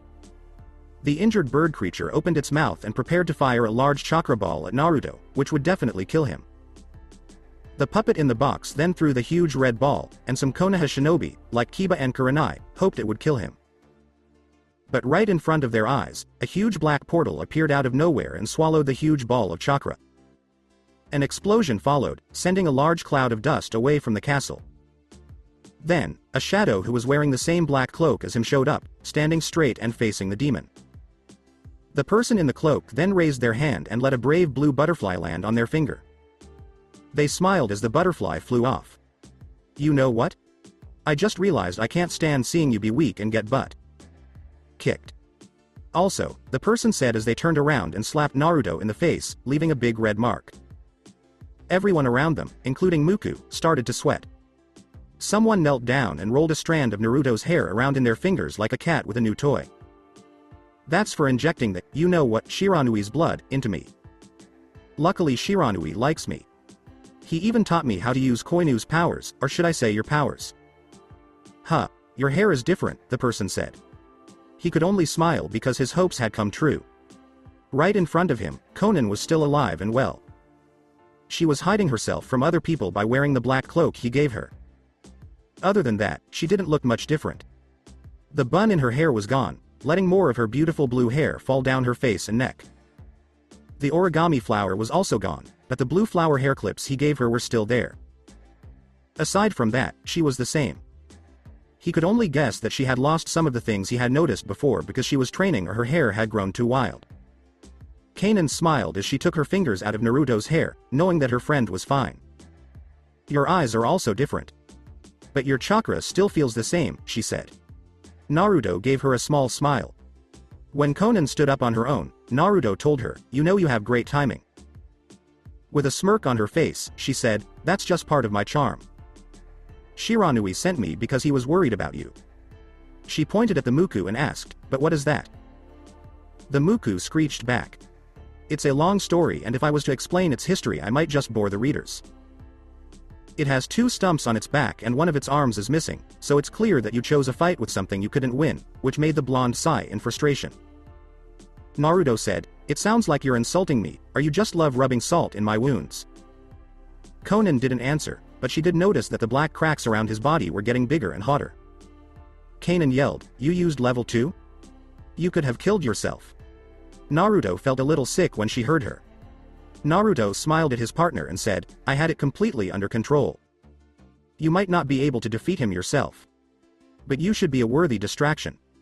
She asked with a smirk and a bit of sass, "Distraction, am I? Well, I guess you could say that since you can't take your eyes off of me." Naruto's eyes grew wide at her change. I guess her power wasn't the only thing that changed. She must love making fun of me, even though I knew she was right. Then Naruto stood up straight and flexed his left arm as he cut a kunai deep into his skin. He drew a kanji on his right arm that would temporarily protect him from the effects of the transformation as blood and sweat ran down his arm. As blood dripped from his wound into his arm, the black cracks that ran along his body slowed down. On his left bicep, he had written the kanji character for restrain. At that point, Konan saw the huge hole in his stomach, and she thought it could be life threatening. But her partner told her it was just a cut. "Yeah, flesh wound." Naruto yelled to the group of Konohanin, "Does anyone have spare chakra?" If the chakra came from somewhere else, the seal wouldn't stop it from being used, and he didn't have much left after using his chakra to open the box. He was shocked that Konohamaru was the one who raised his arm in response. Naruto asked Konohamaru, "Do you know how to transfer your chakra to others?" Konohamaru said yes, but he admitted that he wasn't quite good at it yet. As Konan walked toward Muku, who was yelling at her, she said, "I'll take care of that from now on while you finish whatever you have planned." "Little girl, what do you have to offer that he couldn't?" Muku asked the hooded Konan as he stared at him. Her eyes stunned him. They were red and had 3 tomo in them. A pair of dull red Sharingans. But it looked like her eyes were cloudy because the red in them wasn't as bright or clear as a normal Sharingan's. Then she looked at a different pattern. The pattern of Naruto's Mangekyo Sharingan was on one of the 3 sides that came out of the pupil. They were dull and glazed over, though, just like before. This happened because Naruto sealed a wolf with his eyes inside her. Now that she's a summoner for the wolves, she can use its powers for a short time and also use Kamiyonanayo, though it's not as strong as Naruto's. This is why the colors were dull and looked like they were glazed over. After that, she felt a hand on her shoulder, which gave her energy. Naruto took his hand off of Konohamaru just as he got to them and said, "You'll need that." Then Conan jumped away and looked at Muku with a blank look on his face. While she was changing, the wind began to pick up around her. Her beautiful blue hair turned a deep silver color, her pupils got slits and her irises turned violet. Her ears got slightly pointed, and so did her canines. Her hair got wilder and almost covered her face, and red marks started appearing all over her body, though only the marks on her face could be seen. These were the same marks Naruto had. She knew level 2 of Yubanana Basaka Henken. Needless to say, Naruto was impressed. She must have trained at the Wolves' Forest for days or even hours. After that, she focused chakra in her left eye and did a jutsu. She charged at Muku and said, Kamiyonaniyo, Chikyu Tentu no Ibuki, Kamiyonaniyo, Earth. Reducing breath of heaven. When he tried to swipe at her with his remaining arm, she flipped over the puppet, leaving him confused about what she was doing. So, dodging is the only thing you're really good at? Muku asked with a smile. Conan hissed, I didn't dodge anything. At that moment, an unknown force cut Muku in 4 different places, causing even more blood to drip everywhere. Muku screamed in pain as he fell to his knees and lost most of his agility because Naruto had cut off his wings. Then he looked up at Conan and saw ash spiraling around her and then coming together to form a single, huge wing behind her.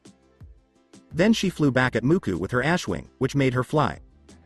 Muku raised his arm to block Conan's attack. Her silver hair was flying in the air, and she had a snarl on her face. This thing in front of her had hurt one of her friends, and she would never forgive anyone for that. There was no doubt that she would kill them. After that, she sent chakra to her right eye. Conan said, Hayden, Fujin, and her ash wing hardened. It then fired many shards of coalesced ash at Muku, who couldn't get away because the ash kept cutting him. He didn't know that kind of power was possible in people like that blonde man, now with gray hair, and this woman with strange markings on her skin. Naruto watched everything happen. At first, he didn't use his ash because Muku was faster than it, making it almost impossible to attack him. But he couldn't let anyone see the biggest problem with all the Kamiyonaniyo jutsus. They could only be used one at a time, unless you used the third power, Kamiyonaniyo, Tenrai Unagi Seijun, Divine Willow's Purity, which made exact copies of the user in looks, personality, and power. But the third power was very draining when it was used carelessly. Naruto told Konohamaru, okay kid, get your chakra ready. Konohamaru was holding his head because it felt like multiple kunai were stabbing into his brain. Whatever it was, it felt like something was trying to return to its original place, something that had been lost. This had happened to him before, and no matter what he thought of, it wasn't good enough. Even though he didn't say anything, Konohamaru put his hand on Naruto's arm and started sending his chakra into him. But something strange happened. The chakra Naruto was receiving felt unlike any he had ever felt before. It was strange because he thought it was actually making him stronger, not just giving chakra to someone else to use, which was the main purpose of the technique. With this chakra, he felt like he could split mountains in half, make tsunamis with the sound of a clap, and set the world on fire. Whatever made Konohamaru's chakra so strong, Naruto knew it. But he couldn't get rid of the feeling of why it felt. You know. Like it was his. The woman with silver hair had landed on the roof of a building during the fight with Muku and Conan. Muku slapped his hand on the roof to try to hit the bug that was buzzing around him. Soon after, he saw Conan flipping him over with her ash wing. He attacked her again with his talon, but she blocked it with her ash wing. He then tried to attack the puppet, but the puppet cut him when he blocked it. Conan then chased after Muku as he jumped to another part of the castle. At that moment, he was pushed up against a wall and saw the flying angel trying to stab him with her wing. As he tried to avoid her attack, her wing hit the wall behind him and stuck. She then scraped her wing against the wall to try to cut him in half, which he desperately blocked with his talon but was thrown to the ground by the force of her attacks.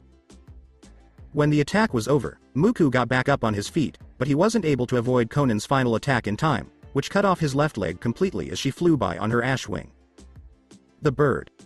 Like shape of Muku screamed in pain as he was about to go back to the box and get more power. So he could save himself.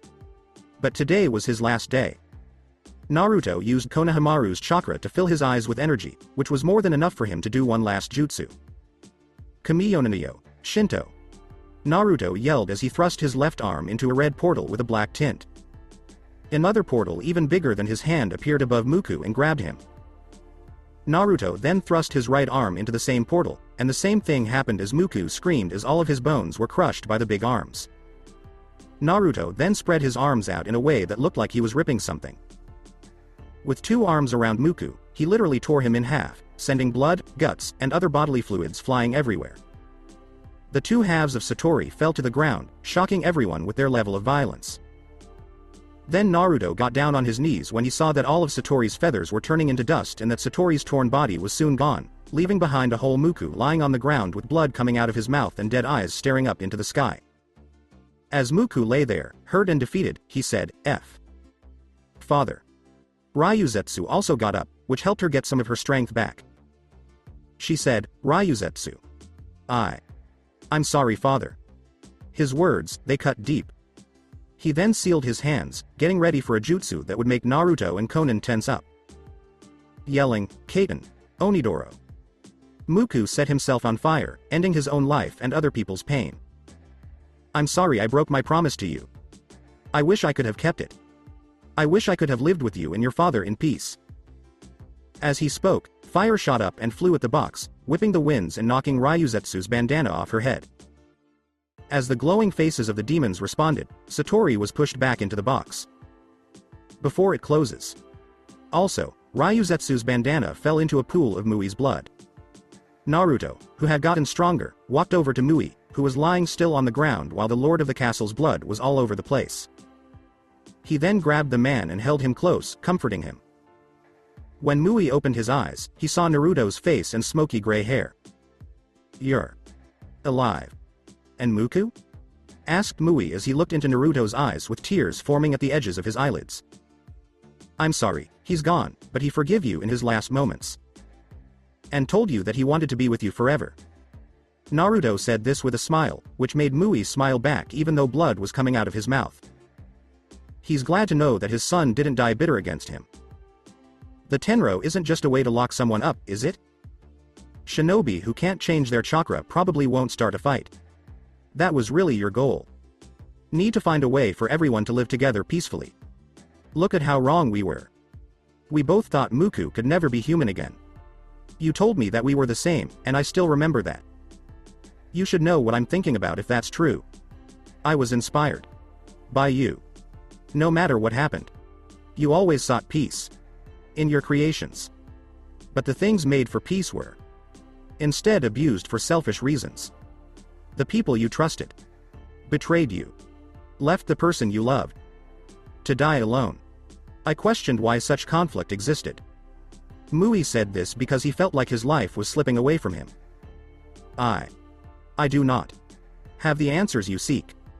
But I know where to find them. Closer. Mui said as he spoke. Naruto leaned closer to Mui while the man whispered in his ear. Naruto nodded and turned his head back to look at Mui. Also. Kyoku. Were Mui's last words before his eyes stopped shining and his body fell over. Naruto put Mui's body on the ground and closed his eyes as a last act of grief. Soon, the Tenro left Naruto's body, letting him use what little chakra he still had to make a space. Time portal. He had to respect Muku for pushing him so far. No one else had. Naruto then looked at Ryuzetsu, who was lying on the ground with Sakura Haruno desperately trying to help her get better. He also saw Konan with her hood still on, but the Sharingan and markings were going away from her eyes, and his own life force was stopping the painful black cracks from showing up on her body. Nodding at Konan, Naruto walked up to Ryuzetsu, but some Konoha shinobi, including Kurenai and Tenzo, blocked his way. Naruto's breathing got harder, and he knew what that meant. I can save her. As if you care. All you've done is. Kiba yelled, but Konan, whose face was hidden by her hood, cut him off. Okay, he did everything. You just showed up at the last minute. You still couldn't touch that bird thing. He killed it. Konan told Kiba to shut up and hold his pride in. The Konoha shinobi reluctantly let Naruto and Konan through, where they hovered over the dying Ryuzetsu. Luckily, Naruto still had time to save her, unlike Mui. Do you think you can carry her? Asked Naruto as he looked at Konan, who still had silver hair and violet eyes. She agreed, telling him that the physical changes they had after using the second level of beast mode would go away in time, maybe in a day or two. Naruto then put his front two fingers on Ryuzetsu's forehead and infused some of his own life force into her. He did the same thing to Konan when he grabbed her shoulder, which is why she wasn't suffering from the terrible effects of Beast Mode level 2 like he was. In just 3 seconds, the huge hole in Ryuzetsu's stomach was gone, leaving only traces of blood on the skin, as if there had never been a wound. The shinobi who were watching were amazed. They had never seen such a strong medical ninjutsu before, able to grow back missing organs, even though it wasn't really a jutsu. Even so, Ryuzetsu stayed unconscious. He then stood up and almost fell over because he had given up some of his life force and shortened his own life to save someone else. Then, the black cracks along his shape spread through his body so quickly that he passed out from the pain of the technique. The blood seal he put on himself to stop the effects had worn off, and he was in unbearable pain. It felt like someone was stabbing him all over, and his blood was on fire. To use his life force, he had to be completely focused, which he wasn't able to do because he was in so much pain. He fell backwards as he tried not to trip, but as soon as one of the shinobi saw this, they took advantage of the situation and kicked Naruto in the chin. Naruto couldn't fight back because the box had taken away all of his chakra and beast mode was still active. Kiba was the shinobi who kicked Naruto, and he kept punching and pounding Naruto because of what he did to Shino and Lee. He was so angry that it didn't matter what Ryu did as long as he could punish him and feel good about it. Kiba's attacks made Naruto's pain 10 times worse, which was bad. "You scum, this is what you deserved." Naruto was being attacked by Kiba, who yelled, "You don't deserve to live." The other shinobi did nothing, and only Tsunade, Sakura, and Hinata seemed to be shocked by what they were seeing. Even though Kiba was trying to attack Naruto, he didn't see the shadow coming at him. It moved so quickly that the shadow's foot just barely missed Kiba's face. When I say, barely missed, I mean that the attack was so quick and strong that it cut Kiba's cheek. "Damn, I forgot." Konan said, "I was supposed to cut off your head," as he stood next to Naruto, who was on the ground and screaming like an animal that had been hurt. Kiba clenched his teeth when he felt blood running down his cheek. "Shut up. Get out of the way." Kiba yelled, feeling like a wild animal, while Konan kept her hood down. "Kiba. Let them go." Sakura yelled, pleading with her friend not to say anything else. The others were quiet. It's not right for a shinobi to hurt someone who can't fight back. He was kind enough to show us that mercy. Sakura said as she read the news. Yokuzi didn't seem like the kind of person who would do something like that. Then Sakura got up and began walking toward Naruto and Konan. The woman with silver hair tensed up as she got closer. "I just want to heal him, if I can't I can lessen the pain." She spoke, but Konan didn't answer. He just looked at the girl. Why would Sakura do this, especially to an enemy? Because she felt sorry for her enemy's pain. She thought that maybe all of the Akatsuki were broken and in pain. She knew that wasn't true, but there had to be some. She then got on her knees and looked over Naruto's body with her soft green glow hands. It's painful to touch his skin, and the cracks keep getting bigger. If he used that form again, he would cook himself to death. "There's nothing I can do to fully heal him, but I can do this," Sakura thought as she numbed Ryu's body. His sharp breath stopped quickly, and his shape became more relaxed. She didn't numb it so much that he couldn't move, but just enough that the pain would be annoying rather than crippling. When she was done, Naruto stood back up and turned around to thank Sakura over his shoulder. Then Konan went to Ryuzetsu and put the Anbu agent over her shoulder. He then went back to Naruto and put chakra into his left eye. And out of nowhere, a purple and black portal showed up. As Konan walked through, the Akatsuki agent said, "Until next time." Naruto then faced the Konoha group, but no one would recognize him because he had changed so much. But one thought came to Sakura's mind that shocked her. A scar on the man's chest that looks like a lightning bolt. His eyes were fixed on Konohamaru and his chakra, which was both strangely strong and familiar. Naruto told his son, "Kid, I want to fight you in the future. I expect a lot from you." He then walked through the portal and shut it behind him. He said to the empty space, Okay." When Naruto and Konan came out of the portal, the woman with silver hair couldn't speak because she was stuck where she was. Around her, soldiers in black armor and coats were practicing swords and taijutsu. Others were training in stealth, which was a whole new level of death from above, and still others were practicing medical ninjutsu on dummies. As other people went about their business, a black lotus flower with red petals hung from white banners from the ceiling. Conan, welcome to the Kokorin headquarters. In the land of wind. After that, every soldier turned to face them and crossed their fists over their hearts. They yelled, "Hail, Shogun! Sama!" as they looked at their leader. Naruto Uzumaki, who started the Kokorin and is their leader. It was so shocking to her. Nothing made sense anymore. How could something like this be possible? Everywhere she looked, she saw signs of what he had been hiding from her and that he didn't trust her. Soldiers, medics, and assassins were all busy with their own tasks, and she walked around feeling awkward and unwanted. Everyone else had a purpose and a goal, and she would never know what drove them to do what they did, but she knew from seeing it many times that tragedies are etched into men's bodies like tattoos. They didn't pay her any attention. It was almost like they didn't even notice her. She wasn't hard to miss. Her bright blue hair with hints of silver looked like a huge neon light to people who knew her well. She had been walking around the base the whole time. He was the one who told them, "You can look around the base however you want. Just don't leave it for now." She looked around the base she had turned into her temporary home. It was strong and could hold off an invasion for a few days. The walls were a dull silver color, and unless you were a cat, it would be impossible to find your way around without lights. It had been 3 days since the deathmatch at Hazukiyo. She hadn't seen him in a while because he had been off doing his own thing, leading his troops, managing supplies, and other things that a leader does. She would be lying if she said she wasn't worried about him.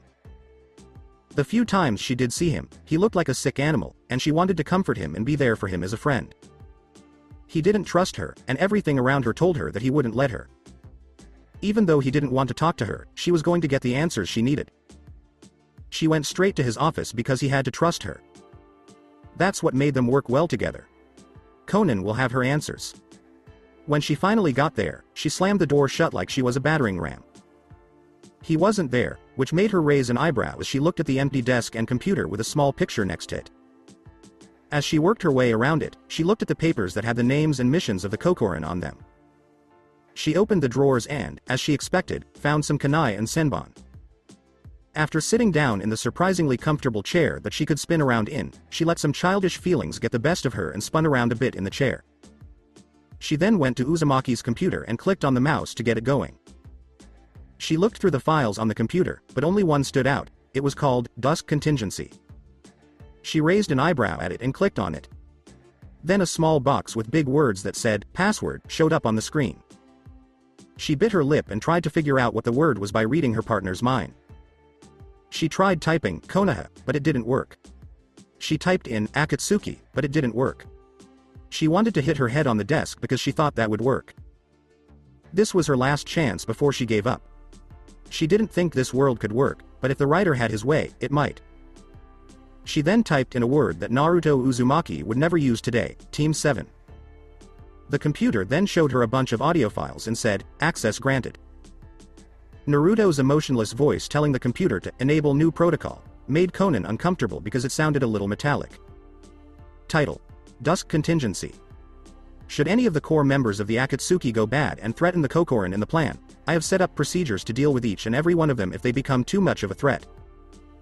The members of the Akatsuki are my friends, but I don't care about them in any way other than as a means to an end. I always keep a WA. Dusk Contingency. File codename: Masochist. Hidan is the most unstable member of the Akatsuki. He thrives on pain and transforms it into pleasure. His so-called immortality allows him to suffer and survive wounds that may seem fatal. Certain protocols have been created to eliminate this threat. While he may be immortal, he still needs to control his body to be useful. Therefore, decapitation will in theory remove his ability to move, as the brain isn't connected to the rest of the body, will require testing. His foul mouth, however, leaves something to be desired. The computer and Conan could only hear and study the file on Hidan. She was interested in how much Naruto knew about them. Dusk Contingency. File codename: Mask. Kakazu is the oldest and most experienced member of the Akatsuki, being one of the few shinobi to face the Shodem Hokage and survive, something that most shinobi are incapable of doing, including my father who faced the Hokage. This experience and knowledge makes him a formidable opponent, allowing him to effectively plan and counter techniques from all sources. His unique array of jutsu, including Jongu, Earth Grudge Fear, allows him to perfectly control his techniques and not waste a single jutsu. Clone jutsu and counterbalancing would be most useful against him. My Sharingan has also revealed the fact that he possesses more than one heart, giving him durability beyond that of normal humans. Eliminating all the hearts will in theory kill him, will require further testing. Conan hadn't heard of this before. Understood Naruto could assess someone by looking at them and their methods. It shows how dangerous the person truly is. Dusk Contingency.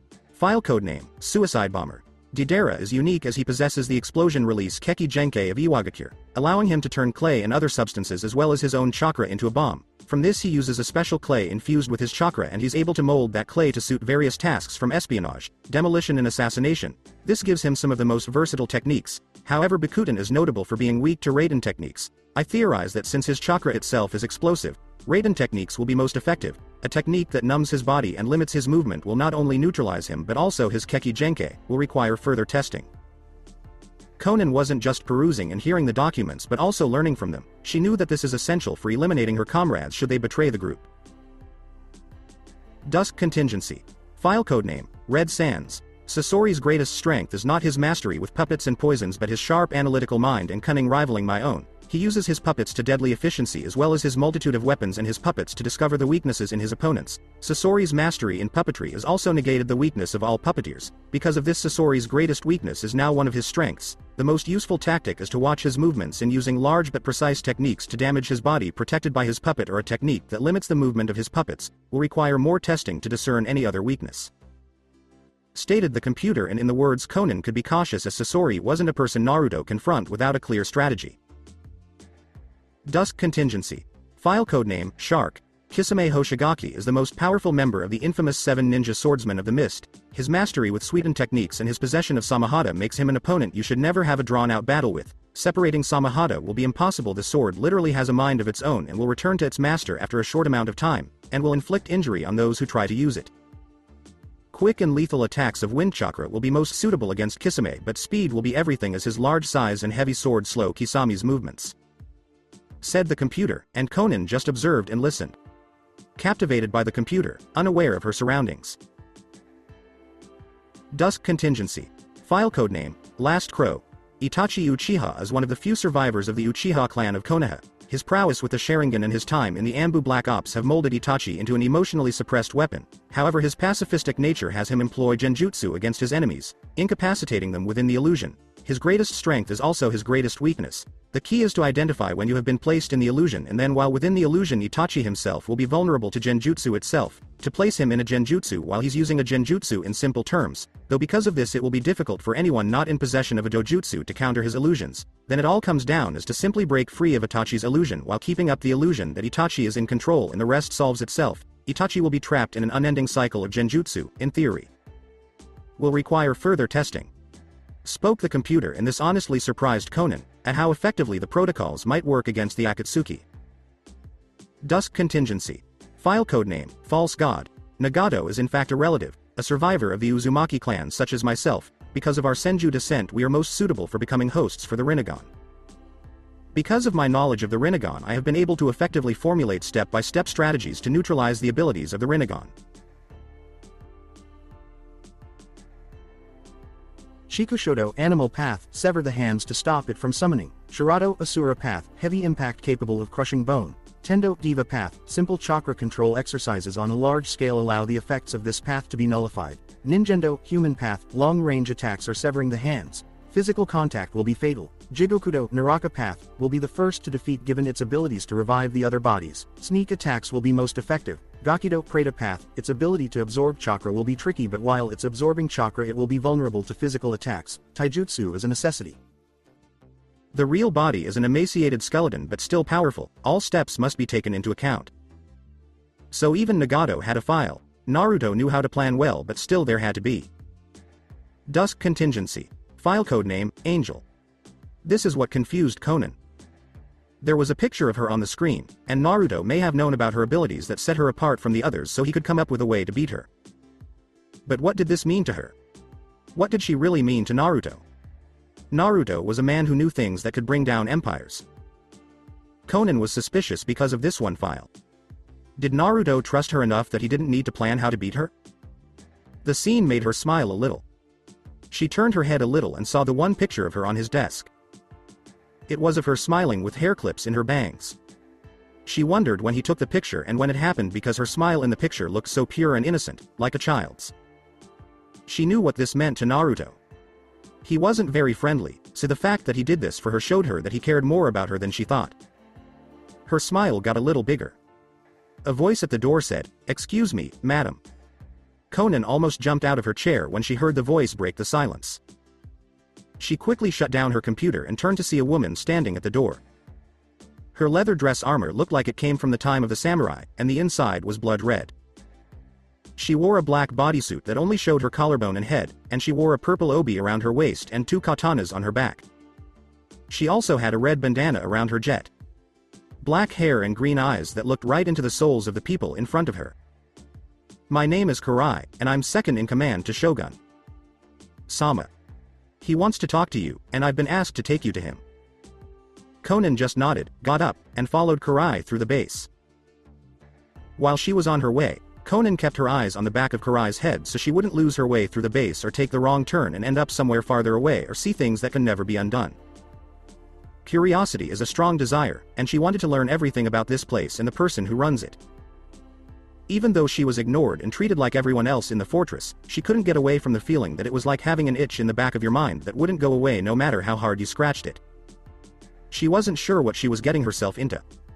When they got there, there was a door in front of them. Karai stood tall and straight, with her hands behind her back, like a soldier checking something out. Karai simply said, "Shogun Sama is waiting on the other side." When Conan nodded, she opened the door and was blasted by a wind, and dust and sand rushed in around her. Bracing herself, she walked through the door and shut it behind her, not wanting the rough sand to fly in. When she got to the balcony, the sand was biting and scratching her all over. She looked around and saw that she was standing on top of the base, which was built on a big cliff so that any army could see it coming if the storm didn't keep going. Then she could make out the shape of a man. His black cloak was flapping in the wind, and his golden gray hair was dancing gracefully. His clothes and spiky hair were covered in sand and dust, and his arms were crossed. He looked up at the sky with red eyes, almost blocking out the orange sun.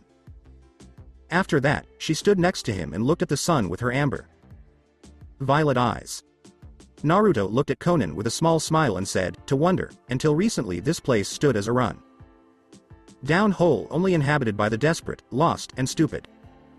Now it stands witness to events that shall change the very shape of this world, to shake it to its core.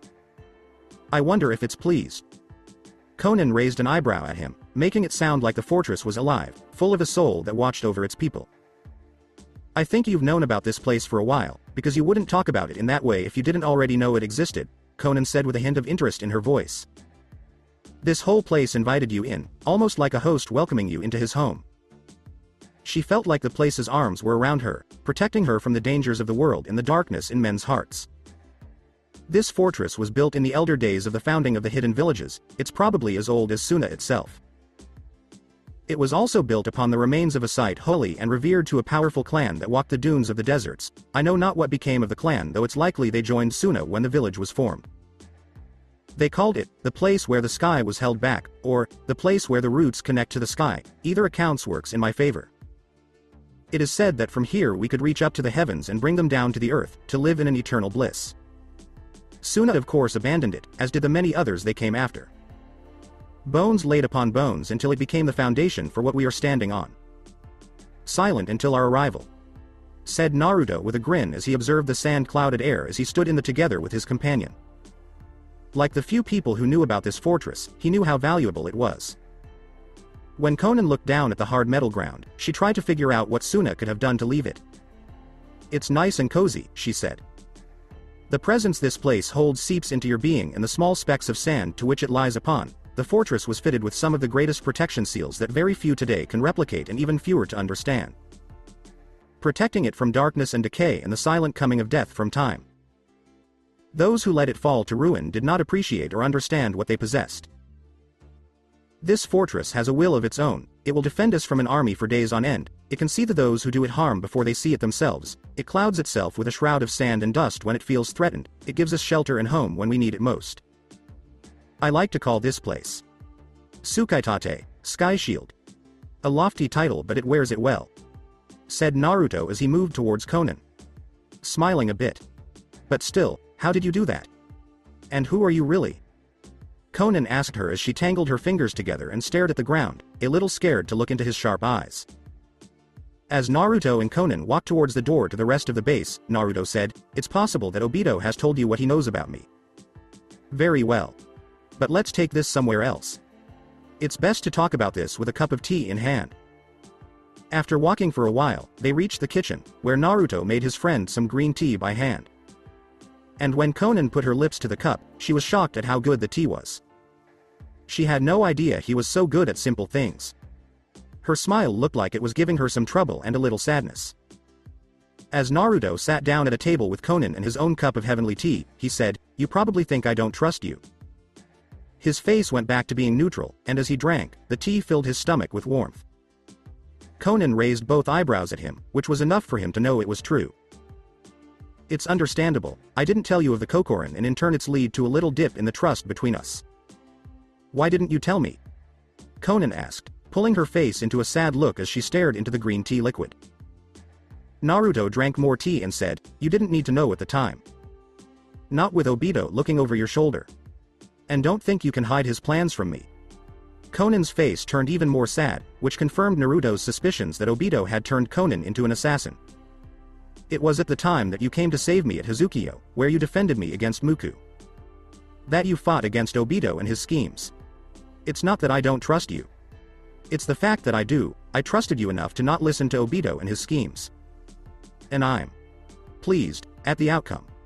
She said, "He told me to kill you. Both of you were lying to me. I didn't know who to trust. But I believe in what you're trying to do.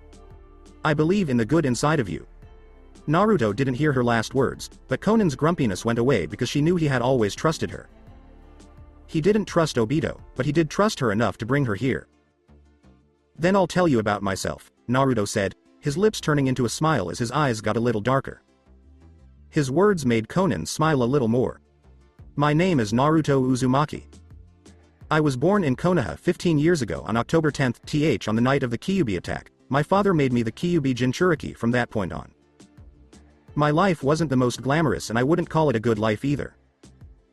I had no one, my remaining family didn't care for me, those who I thought I could trust kept the truth from me, those who I thought were my friends were merely putting up a facade. I enlisted at the academy to become a shinobi for my village and I graduated where I was placed into a team with 2 other genin and under the Jonin Kakashi Hitaki. I was happy for a time, finally meeting people who I could call my family. But events still conspired against me. It all ended when I died at the Valley of the End." Talked about Naruto giving Conan the basis of what she needed to find out. "So you really did die in the Valley of the End, like everyone said you did? And then you came back to life?" Conan asked Naruto, who had a sad look on his face. "I was brought back to life by Madara Uchiha, who then took me in and raised me as his student and son over the course of 2 years. During those 2 years, he showed me love and kindness that I had never experienced in my whole life. In a way, my death was like being born again, I was reborn as someone new. When he died, it felt like a part of me died." He looked up and saw Conan still grinning a little. He kind of expected that since only the weirdest things had happened to him. "But the question is, how did you make all of this?" Conan asked the Kokorin. "After leaving to gain the Akatsuki's attention, I created 2 divine willows and sent them off on their own missions. One was to insinuate himself into the courts of the Land of Fire and gain a position of power among them, while the other went towards all the nations and started recruiting those who wished to change the world or had lost something immeasurably precious to them. Zetsu later took over recruitment when my attention was focused elsewhere," Naruto said as he drank a few more of a green beverage. Conan started to say more, but was cut off. "So this was your idea? Madara came up with this idea, and I'm the one who made it happen. The Kokorin isn't a group or a private military company. It's just an idea," Naruto said, which made Conan a little confused. "An idea just like matter and energy is interchangeable, it can be molded, channeled and changed entirely and most of all, an idea is indestructible, it can't be destroyed no matter what." The woman with blue hair and silver in her hair asked, "One more thing. What are your real plans?" "Let's just say. I plan to connect heaven and earth." A Kokorin medic who came through the door yelled, "Shogun Sama." The medic told Naruto, "Shogun."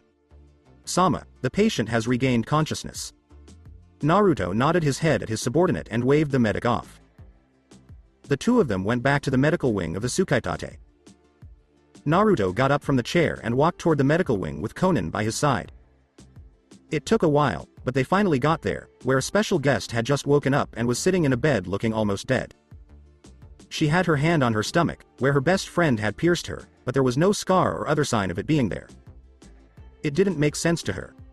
She should be dead. But she could feel her heart pounding in her chest and her blood rushing through her like waves. She could also smell disinfectant and feel the air, but something didn't feel right. Or maybe it was more accurate to say that something didn't feel wrong.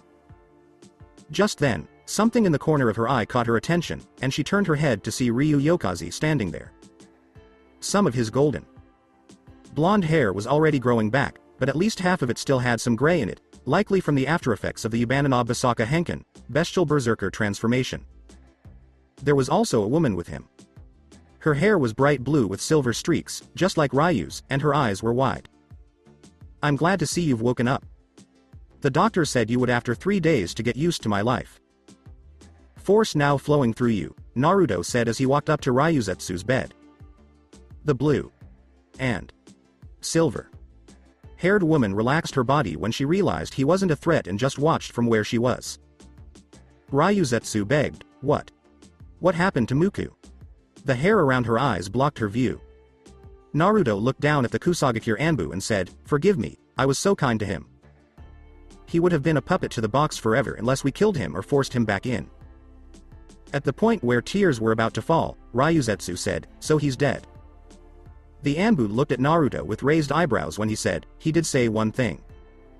Naruto continued, "He asked me to say, sorry for not keeping my promise." Ryuzetsu smiled in a very quiet way. Naruto asked, "Now that you're better, I have to ask what you plan to do next." This made Ryuzetsu lose her smile and think about his question, to which she didn't really know the answer. "You may choose to leave. No one here will stop you, though you will have to have your memories removed so to not allow our whereabouts or plans to be revealed. There's also the near never ending sandstorm that surrounds this place. You'll get lost within the storm and die shortly after, and your corpse will be buried by the sand and you may never be found. And I doubt you know how to navigate a desert. If so, then good luck. And what of the other option? Well, I could ask you to join the Kokorin. Many men and women here have all lost something precious to them. Similar to you. They all strive for a goal to which they can put their entire being into. We can provide anything from food to shelter as well as some limited entertainment and advanced training. Though you can choose to leave whenever you want. Though the routine of having your memories wiped is non-negotiable. Unless you want to have your memories wiped, then just say so." Naruto continued, and Konan raised her eyebrows. He was really asking her to join the Kokorin. Naruto and Konan both raised an eyebrow at Ryuzetsu as she said, "I accept." Ryuzetsu said, "I have nothing else to look forward to in this world, so I might as well help a cause that's worth fighting for." Naruto nodded at her, but he could tell she hadn't made this choice on the spur of the moment. Naruto yelled, "Kurai!" And his second in command stood firmly in front of him. Naruto went on, "You have a new recruit. Make sure she has the food and shelter she needs." Kurai nodded and left to take care of some things. "From now, you'll be under Kurai's supervision along with any others that have been newly recruited. You won't see me often for I spend most of my time away from the Kokorin, but I'll check in every now and then. If you have any more questions, consult Kurai. And it's good to have you here." That being said, Naruto and Konan left the room and went to the blonde's office. "Be prepared to leave in 3 days, we'll soon be heading for the capital of the Land of Fire." Another place in the Land of Earth had a dark chasm with nothing but darkness. A single long rope fell from a small crack in the dark channel. Soon, a man started to lower himself from the rope. He had brown eyes and long, red hair that reached his shoulders and was pulled back into a high ponytail. He had tribal tattoos on his chest and forehead, and a red bandana was wrapped around his head. He was wearing a black kimono with blue trim, regular shinobi sandals tied with a white obi, and a sword around his waist. He was mumbling something about how much he hated being up high and having to go down into the dark. Then a gust of wind flew by him, and he looked down to see his partner in crime falling into the darkness. The person in question was wearing a black bodysuit with dark gray square shaped patterns on the arms and chest. She also had silver armor covering the front of her torso down to her legs and protecting her back. The bodysuit was held together by black bands on the woman's sides and a ringed band around her neck. She was also wearing long, form-fitting boots with white lines that went up to her waist and stuck snugly to the bands around her waist. She was a girl with pale skin and long, lavender hair that fell behind her shoulders and was partly tied up in the back in a long bun. One strand fell between her milky eyes. When her friend finally arrived and softly landed on the floor, he chose to tell her how uncomfortable he was. "It's so dark in here, I can't see a thing." "Oh no, what a nightmare." Yujin said, "Sorry." He almost always forgot that his partner Kyoku is blind. Kyoku said, "According to Naruto's journal, the Maebor should be in here somewhere." She then slammed her foot on the ground and sent chakra shockwaves through it, which gave her a sonar reading of the area. "I can see something deep within the chasm, though it's too far away to tell. Stay here, you might run into something or trip over a stone and break your neck." "And you would just love you, wouldn't you?" Yujin asked in a sarcastic way, his pout making Kyoku smile a little. Then she walked into the darkness, using her sight to avoid the stalagmites that could have hurt her. She kept going deeper into the chasm, and it began to dawn on her that this dark place was more than meets the eye. The chasm looked less natural as she walked further into it. The stones and walls were becoming smoother and more chiseled, no longer having the rough surface of a dark cave. The first thing that she thought about was, did people live here? As the chasm was made and shaped, it became more and more likely that it could happen. She finally got to what she thought of as a hollowed-out pyramid after what seemed like an eternity. She put her hand on it and could feel words and pictures carved into the stone. All of them were easy for her to read from the text, which was more like a poem called The Vision of Fire. "The ones who came, the will of this world, will come, as was said. The shinobi, who are tree children, will then rise up to fight them. The shadows will split and the skies will open. The oceans will dry up and die, the mountains will fall and be broken, flowers will bloom again, the dirt will be as gold, the deserts will flow with water, clouds will fall from the sky, there will be an endless dawn and dusk, snow will melt and rot, and heaven will cry again. Everyone will be the same and everyone will burn in the sun's light. The world will bow down before the wolf, which is the master of tricksters, the hunter who roams alone, the one who brings dreams and nightmares, and everyone will see the dread wolf rise. The prophet will learn his lesson, the heart of war will beat, and faith seeds will be planted on the edge of night. The wolf will know everything, and the world will bow down before it. But will they come to kill or save? There is an hour of darkness." Only one thought crossed Kyoku's mind. Why do all of these things have to be so damn vague about the important parts? Thought Kyoku, but then her naturally sharp ears picked up on the sound of stones moving. After that, she turned away from the text and started to carefully walk through the dark. She kept going deeper and deeper into the abyss to find the thing she had come for. She was getting so close, but she always felt like someone was watching her. The silence of her walk through the chasm made her feel more alive, and she knew she wasn't really by herself. Then she pulled out her sais and kept going, always having her weapons with her. As she walked, she stopped in her tracks when she heard the sounds of small stones being moved again. She strained her ears to find the source of the noise and could feel a shadow over her. The shadow lunged at her, and she saw it with her sight. She quickly killed it with her sides, and blood and guts flew all over the ground.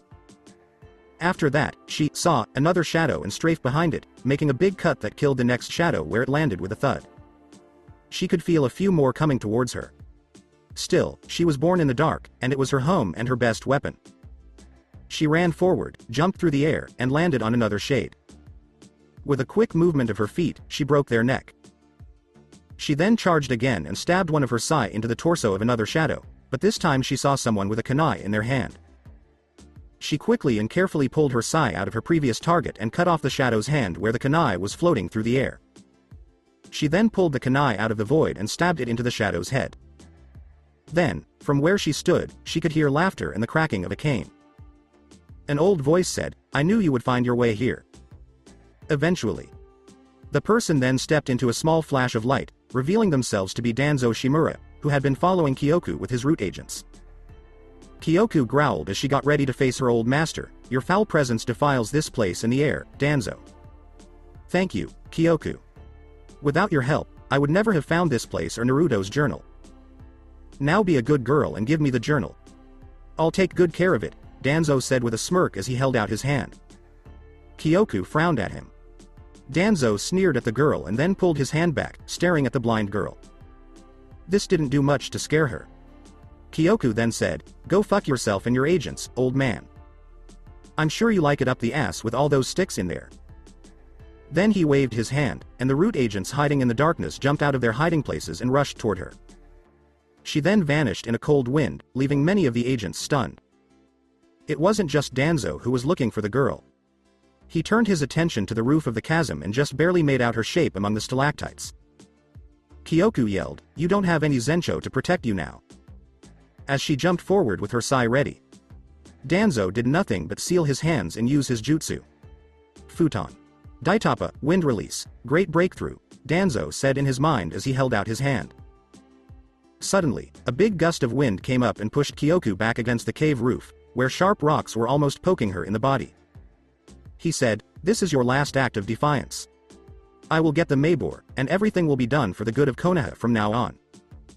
Danzo's face was stone cold and hard. Kyoku gathered what little strength she had and fought against the wind.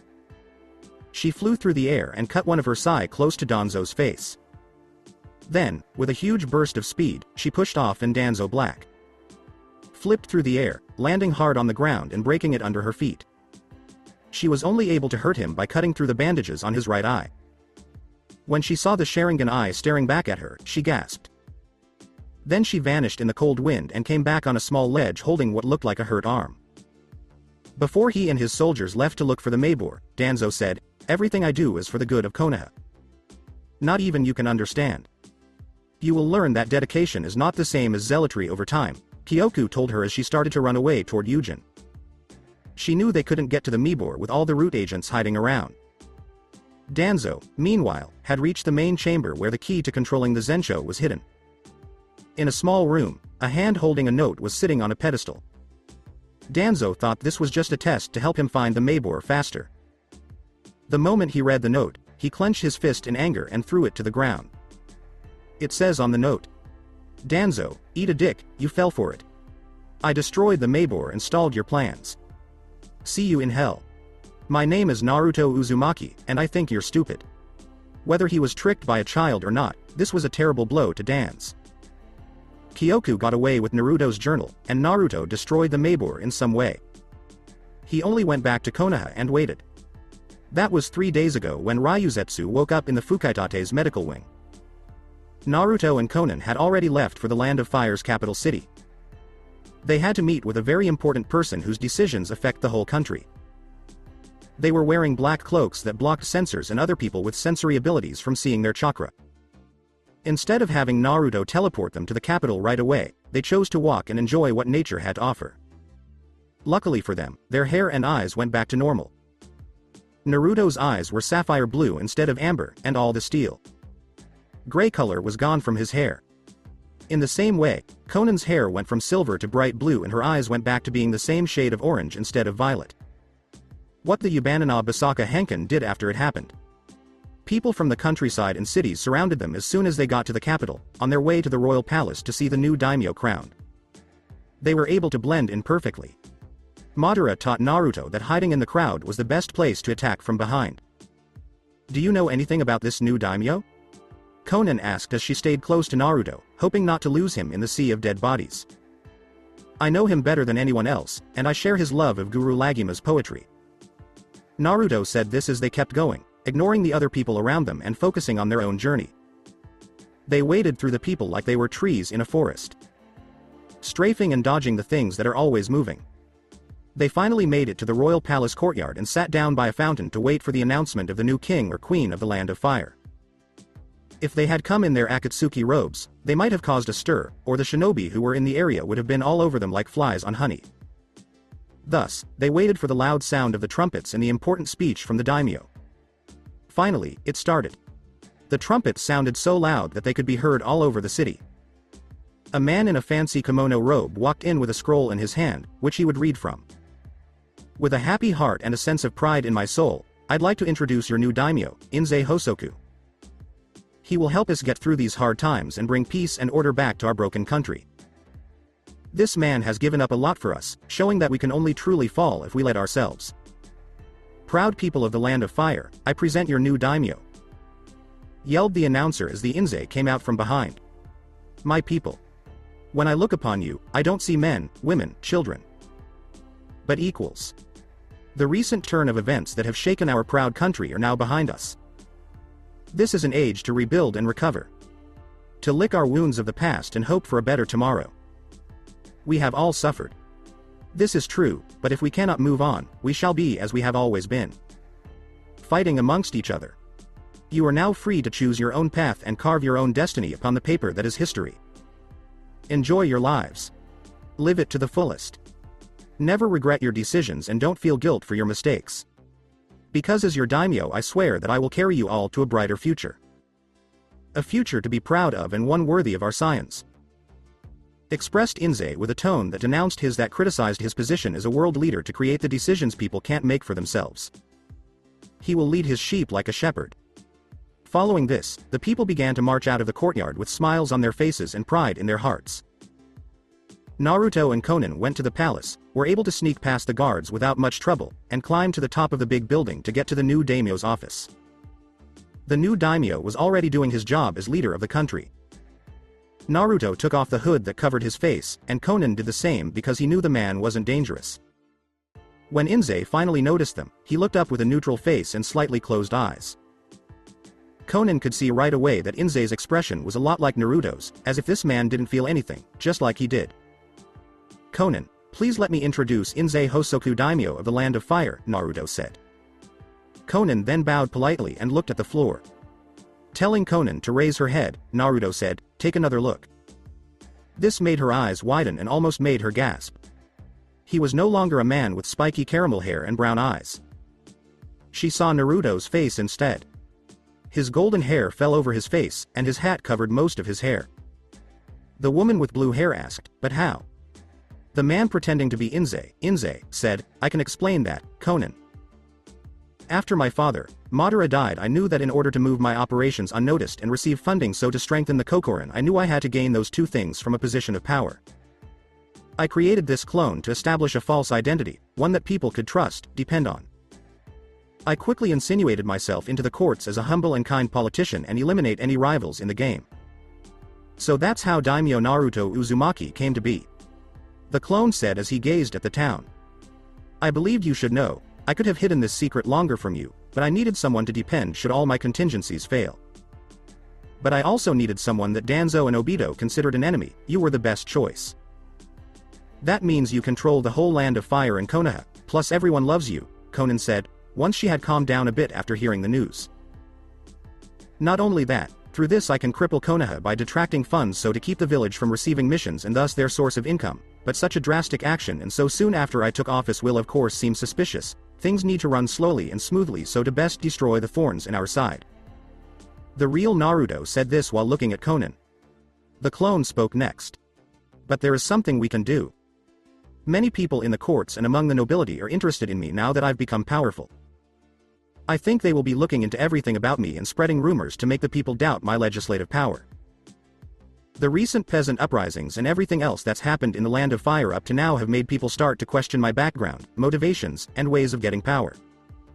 On top of that, I still have political rivals that Eve. And now they were on top of a tall building in the capital, looking around the city for their targets. Make it clean quickly. We need to leave before they even realize they're dead. There's one right below us," Naruto said as he looked down and saw the fat nobles of the land happily eating donuts. And then Naruto said, "Good luck." Konan then flew off in a cloud of paper butterflies. As Naruto took a bored breath and walked up to the edge of the tower, he gracefully jumped off, and several white birds quickly followed suit and flew away. As Naruto hit the ground, the earth's gravity pulling him down and the wind whipping his face, he flipped in the air and pulled out the Tonbogiri from inside his robes. As a shadow, it slashed down the noble's spine, making him widen his eyes and drop the donut he was holding. Naruto then rolled backwards into a ball. There was no blood on the Tonbogiri at all. While walking through the city, Naruto saw a carriage coming toward him carrying another of his targets. The carriage moved silently through the people on the streets, stepping over them like they were tall grass. The blonde man saw a mask store to his left and took one of the masks off the stand and put it on his face. The mask was made of dark metal and had bared lips with 2 tusks sticking out of the upper lip and 2 smaller canines sticking out of the lower jaw. It had a single silver dot on the forehead. Naruto walked up to the carriage with the grace of a cat, rolled under it, and put a single explosive tag under it. He then got up with the same grace and walked into the crowd, where an explosion shook the street and people scurried around to look at the destroyed carriage. People did ask questions, but there was no answer because the killer had appeared and then vanished before anyone could see. "Are you sure you won't stay in the capital for much longer?" asked Inze as he walked around the palace grounds with Sakura Haruno by his side. "No, I have to go back to Konoha because my work here is done. Tsunade Sama will be waiting for me, and it will be great to see all my friends again," Sakura said as she got closer to a carriage that would take her back to her village. It was the least that Inze could do for her, a nice, comfortable ride home. "That's sad. Your presence here might keep me from jumping out of my office window because of all the crap I'm getting.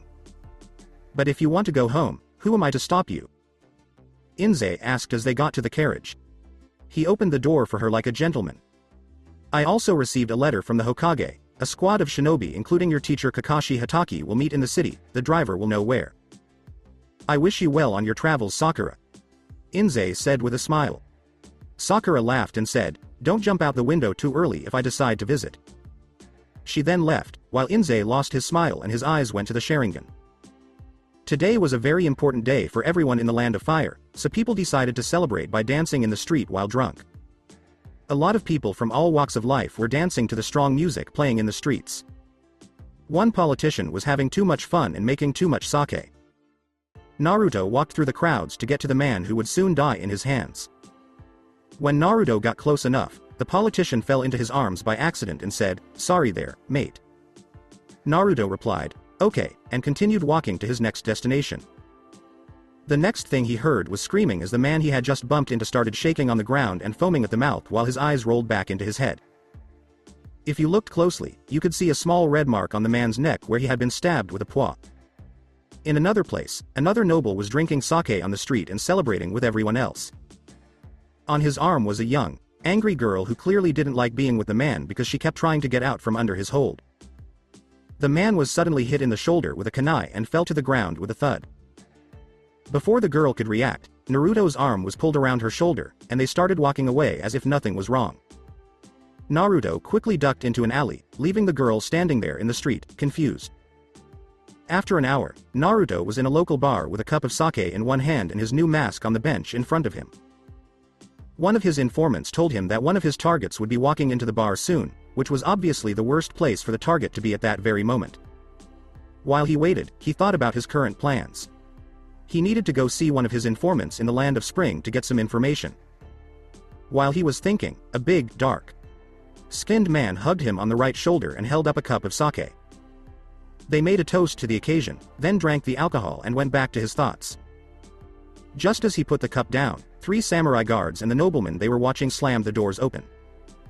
They quickly let anyone who wasn't welcome know they were there and cleared one of the tables for their master. At that very moment, Naruto looked over his shoulder just as the noble sat down. He then looked over at the dark, skinned man and gave him the signal by moving his head slightly while putting his new mask back on. The dark, skinned man and most of the other people in the bar worked for the Kokorin. The same agent Naruto walked up to a table with a bottle of sake and toasted each man there. He then slammed one of the men's heads into the table, knocking him out, and then backhanded another man as a fight broke out and trustingly yelled, "Come at me, bro." Naruto gave his sake cup to a man across the bench who was also one of his agents. Then he slammed the cup hard enough into a samurai's helmet to knock him out. Someone else was being thrown around the room, and his helmet fell off. A Kokorin agent then started stabbing him in the face with a fork. While this was going on, Naruto was just walking through the fight without caring. Soon, someone threw a bottle of sake into the air.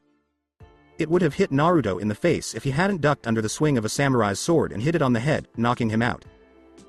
One of the people in the bar who wasn't Naruto's agent grabbed the back of his cloak with the hood on it, but Naruto hit him in the face with an elbow and broke his nose. He then pulled out a kunai and stabbed the noble in the neck. He then left the bar while the fight continued. Kenka, one of Inze's biggest rivals, was clearly not having a good time. He felt like someone was following him around everywhere he went, and when he looked over his shoulder, he saw that it was someone wearing a black demon mask and a black cloak.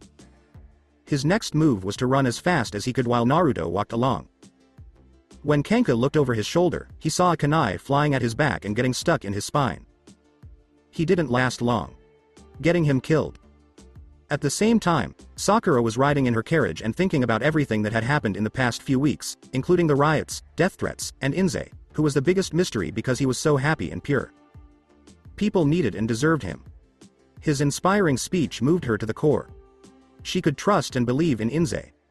He was a good person who really was good. He was like a white knight that everyone would gladly follow. "Hey, we're going back to Konoha," the driver said with a smile, hoping to get the ambassador to talk.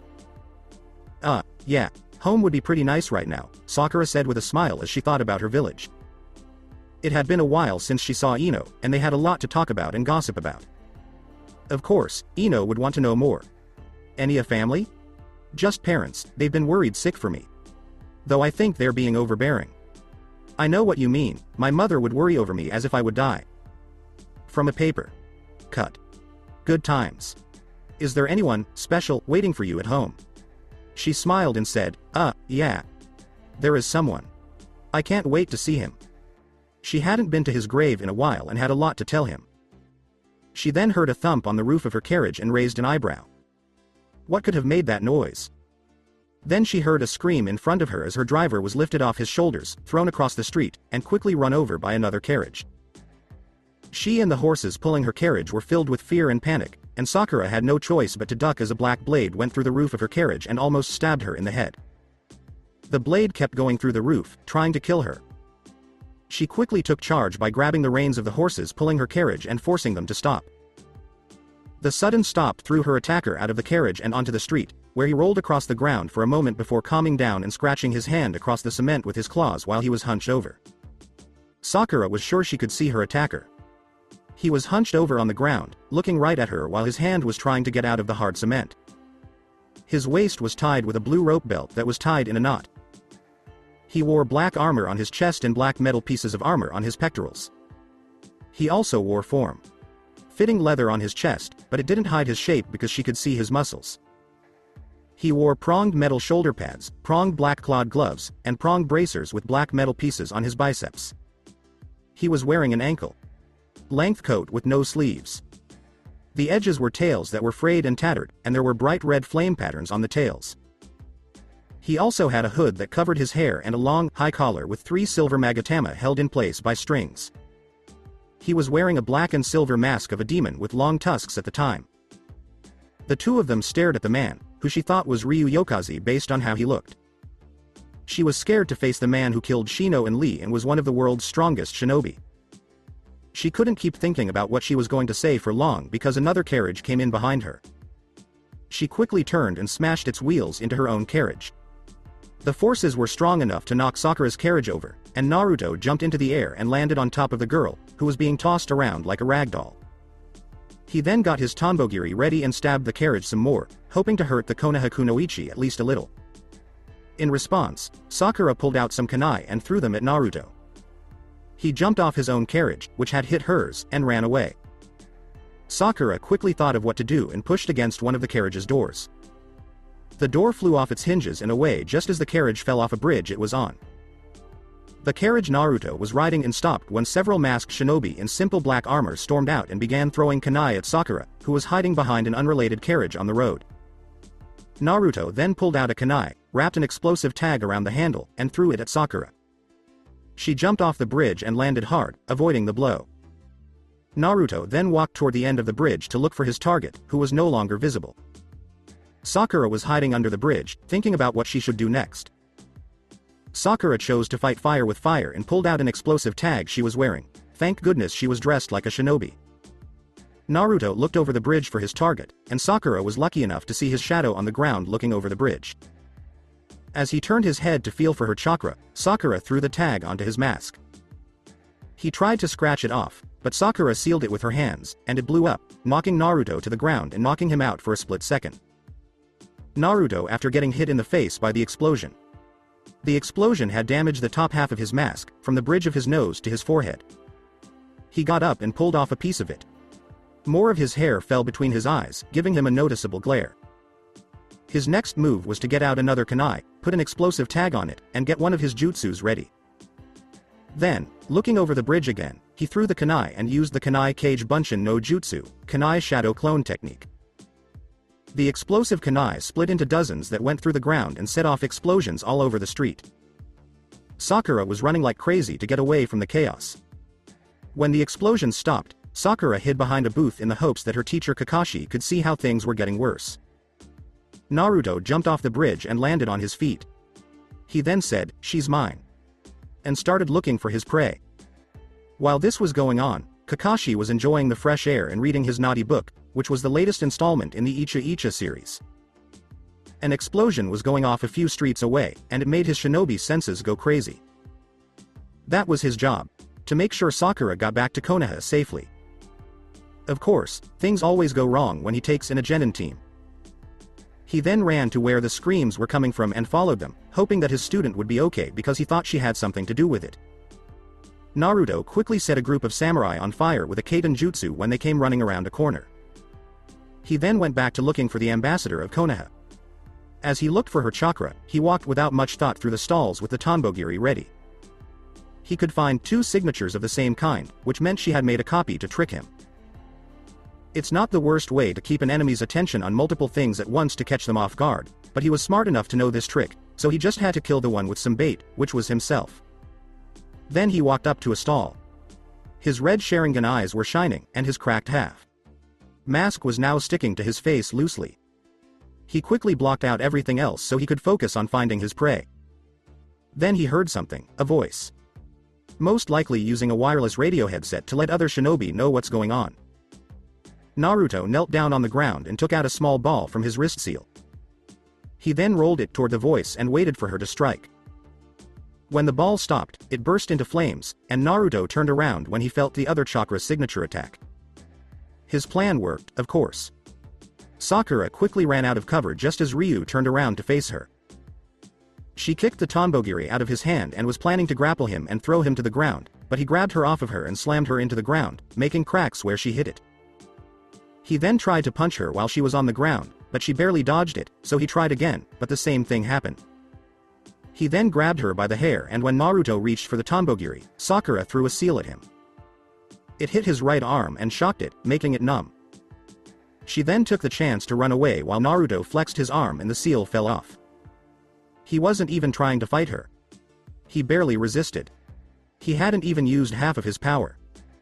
Since Sakura was running away from the person who was attacking her, she felt something, a senbon, pierce her shoulder, going straight through the skin and muscle. She fell to her knees and almost cried out in pain, thinking she was dead. Kakashi arrived just in time with a folded Fuma shuriken, just as Naruto came back from behind and was about to kill her with the black blade. But before he could attack, he had to block Ryu's left hook. The punch hit the metal and almost knocked Kakashi to the ground, leaving a fist-shaped mark on the metal. After this, Naruto swiped the shuriken away from Kakashi's hand, almost taking it off of him. He then kicked the copy ninja in the chest, ending the fight. Then Naruto threw some kunai at him, and Kakashi hit it with a shuriken. Naruto then rolled out of the way of a barrage of shuriken that came from Kakashi's hand.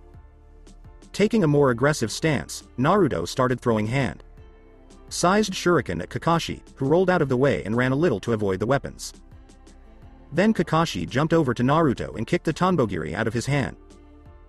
Naruto then threw a senbon at Kakashi, but Kakashi blocked it by spinning his huge shuriken.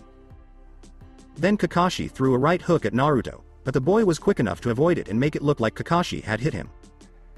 Not one to quit, Kakashi then tried to cut Ryu with the folded shuriken, but the blonde easily caught it in his hand. When Kakashi tried to punch Naruto in the gut, Naruto copied his movements with the Sharingan and did the same thing. They then tried to punch each other in the face, but both of them missed. Then Naruto aimed a punch at Kakashi and it hit him in the cheek, surprising him a little. Naruto then put his other hand on the shuriken and spun it around, which made Kakashi lose his balance and see the world spin around him. But Kakashi got back on his feet and tried to punch Naruto, but Naruto had already taken the shuriken out of Kakashi's hand and blocked the punch and another one, then aimed a jab at Kakashi's chest, which knocked him back a few feet. When Kakashi looked up, he could see why so many people were afraid to face this man. Tsunade was right, this man was the so-called called Perfect Shinobi. His skills and techniques were so advanced that Kakashi could only wait while the other group of Konoha shinobi in the area came. Kakashi gathered his strength and ran at Naruto. Naruto unfolded the shuriken so that everyone could see its blades and threw it at Kakashi, who just barely avoided getting hit by it.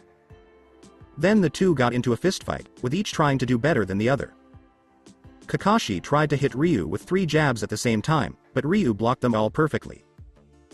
Then, he saw a hole in Kakashi's defense and kicked the older shinobi in the right rib, making him cough. Naruto then tried an axe kick, but Kakashi blocked it so hard that it felt like Kakashi's bones were almost breaking.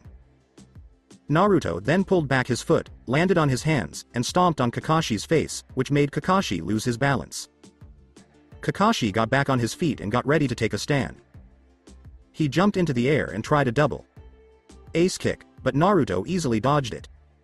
He also hit Naruto a few times in the face and tried to slash him with his kunai, but it only barely scratched the mask. When Naruto tried to hit Kakashi with a left hook, Kakashi stomped one of his feet on Naruto's foot, knocking him to the ground. Naruto then pulled some kunai out of his wrist seal and threw them at Kakashi. Kakashi jumped back and dodged all of the kunai that were coming at him. Naruto then rolled over and grabbed the Tanbogiri. He then tried a downward slash on Kakashi, but it just missed by a hair, cutting off some of his own silver hair. Kakashi then grabbed Naruto's sword arm and tried to pin him to the ground, but Naruto pulled Kakashi towards him, grabbed him by the throat, and slammed him to the ground, stomping on the Jonin's chest.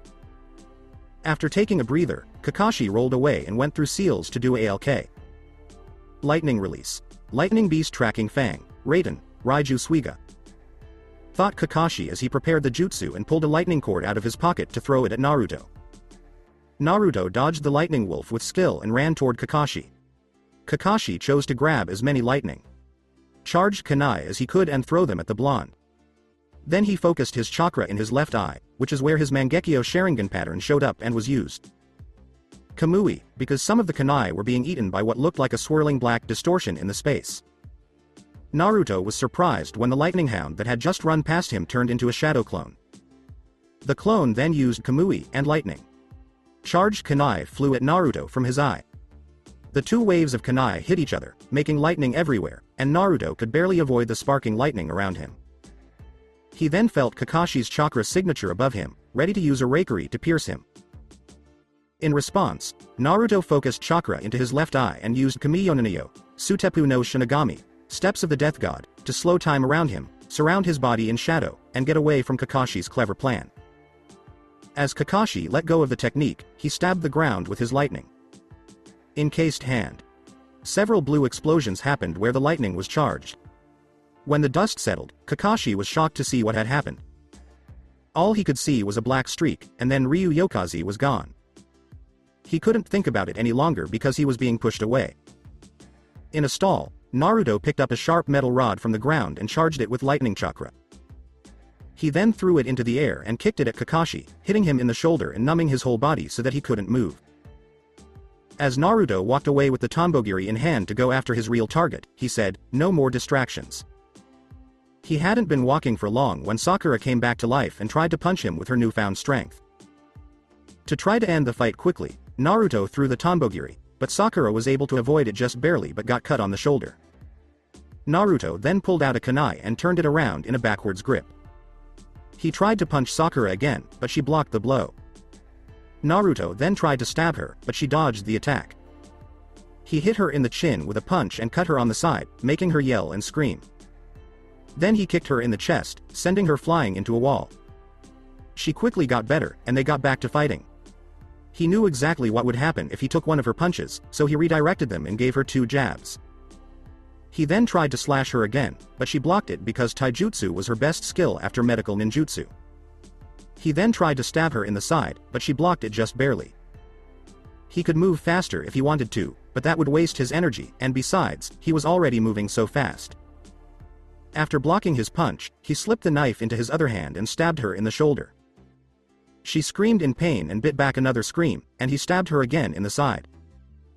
He then tried to stab her in the neck, but she blocked it at the last second, and he pushed her away, sending her tumbling to the ground. He tried to slash her across the face and punch her at the same time, but she dove under the shield when she saw a gap and punched him in the face, breaking his mask. Then she gave him her own roundhouse kick, which sent him flying into a stall but didn't hurt him right away. She then kneed him in the chest, but he was very tough and could handle pain, so he kept fighting. He blocked her left hook, jabbed her in the face, and then started beating her badly with his bare fists. She caught his arm and threw him over her shoulder to the ground, where he got up right away, grabbed her throat, and stared as she then threw her over a cart, which broke when she hit it. Naruto jumped over the cart and tried to crush her head with his fist, but she rolled away as his fist caused cracks to appear in the ground. When she stood up, her body was badly hurt and bleeding, while Naruto barely had a scratch on him. Naruto continued to beat her after she got up. He punched her into a big cart, pulled out a kunai, kicked her against the cart, and tried to stab her with it, but she craned her neck to avoid it and only got her right cheek scratched. Naruto then sent wind chakra into the kunai, which made it stronger at cutting. The two moved to the side, making a big, deep line into the cart. Naruto's eyes started to bleed all of a sudden as his eternal Mangekyo Sharingan pattern showed up. He put his hands over his face and saw pictures. At first, he saw a black blade with a black chain on its pommel falling toward a red moon. Blood was gliding off the blade like feathers in the wind. The blade then went through Naruto Uzumaki's body. He didn't scream, grunt, or whimper. Instead, he just looked up at the blood. Red moon as tears fell from his eyes and fell into the raging ocean. He saw two armies. One was well organized, with shinobi holding kunai with hitai. 8 kanji for shinobi on top of them and ready to attack. The other army was disorganized, but looked ready to fight and kill the other force. Before they got into battle, they were mostly black cloaks with black masks. Then he saw a huge rock golem whose skeleton was glowing red. He saw himself being able to avoid the rock creature's attack. He was masked. Wearing the armor he had now. He held a black sword in his hand and ran at the creature with it. He was also deep in a chasm that didn't seem to have any way out. Then the picture flashed back to him fighting a big armored monster with 3 faces that held golden swords as he jumped off a building brandishing a spear.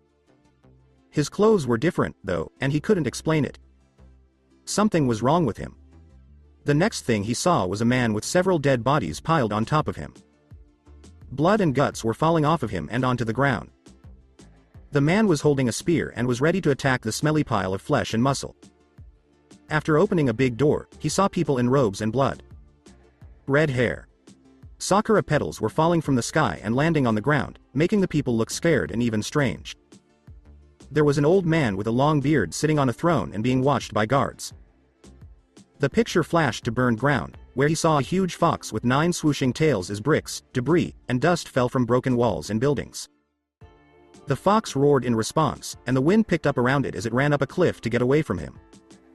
The image faded to show him looking out over a big city, holding a pear. The city looked more like a fortress than a city, and the wind was strong, throwing small drops of water at him. Then he saw himself hunched over and holding a dead body in his hands in a house that was on fire. Behind him, there was a small lake and fog in the air. He could only see that, though. The image finally faded to a snow-covered field with a tall, thin person standing in the middle of it. The person was wearing a black top with white bell sleeves and a blue cloth around their waist. What looked like snowflakes were drifting off their sleeves, and they held a black blade that wasn't stained with blood. The next picture showed a faded forest in the fall, with orange, red leaves blowing in the wind and falling off the trees. Like before, there was someone else, but he could only make out a few details. The person was wearing a burgundy top with brownish red gloves and boots, and red leaves were falling off of her back. She was holding a graceful spear that had been through its fair share of trials. The last image was of him holding the Tanbogiri blade in his hand while blood ran from his fingers. He was standing on top of a cliff at night, looking out into the darkness, waiting for his prey to come. Streams of light came out of the darkness as the sun rose above the horizon, signaling the start of a new day and a new light. As the sun's round body finally burst forth from the horizon, soon, he fell to the ground on his feet as fire started to burn the world. He then turned to face another Naruto, who looked confused by what was going on, and the one holding the Tanbogiri extended his hand to him with a small smile. The flames burned them both in the world, leaving only charred remains. Then his vision went back to normal, and he was back in front of Sakura. He then looked at Sakura again, but the images were still making him crazy. He tried to punch her in the temple, but she dove out of the way. Then he tried to stab her in the back, but she blocked it. That's when he dropped the dagger and grabbed it with the other hand, slashing her across the chest where blood poured out. He then hit her hard, knocking her out. He hit her with a knee kick and an elbow to the face. She was then able to ignore the pain, punch him in the chin, and throw him over his shoulder. He rolled a little and was able to get back on his feet as the last of the images left his mind. But his mask came off in the fall, and his hood was now down. After that, he stood up straight and wiped his eyes and cheeks clean. While Sakura held the wound on her chest and stared at his back. After that, he turned around so she could see his face. Sakura's eyes got so big it was hard to imagine. His face said, "No, no, no." He has the exact same face. There were some differences, but it was clear.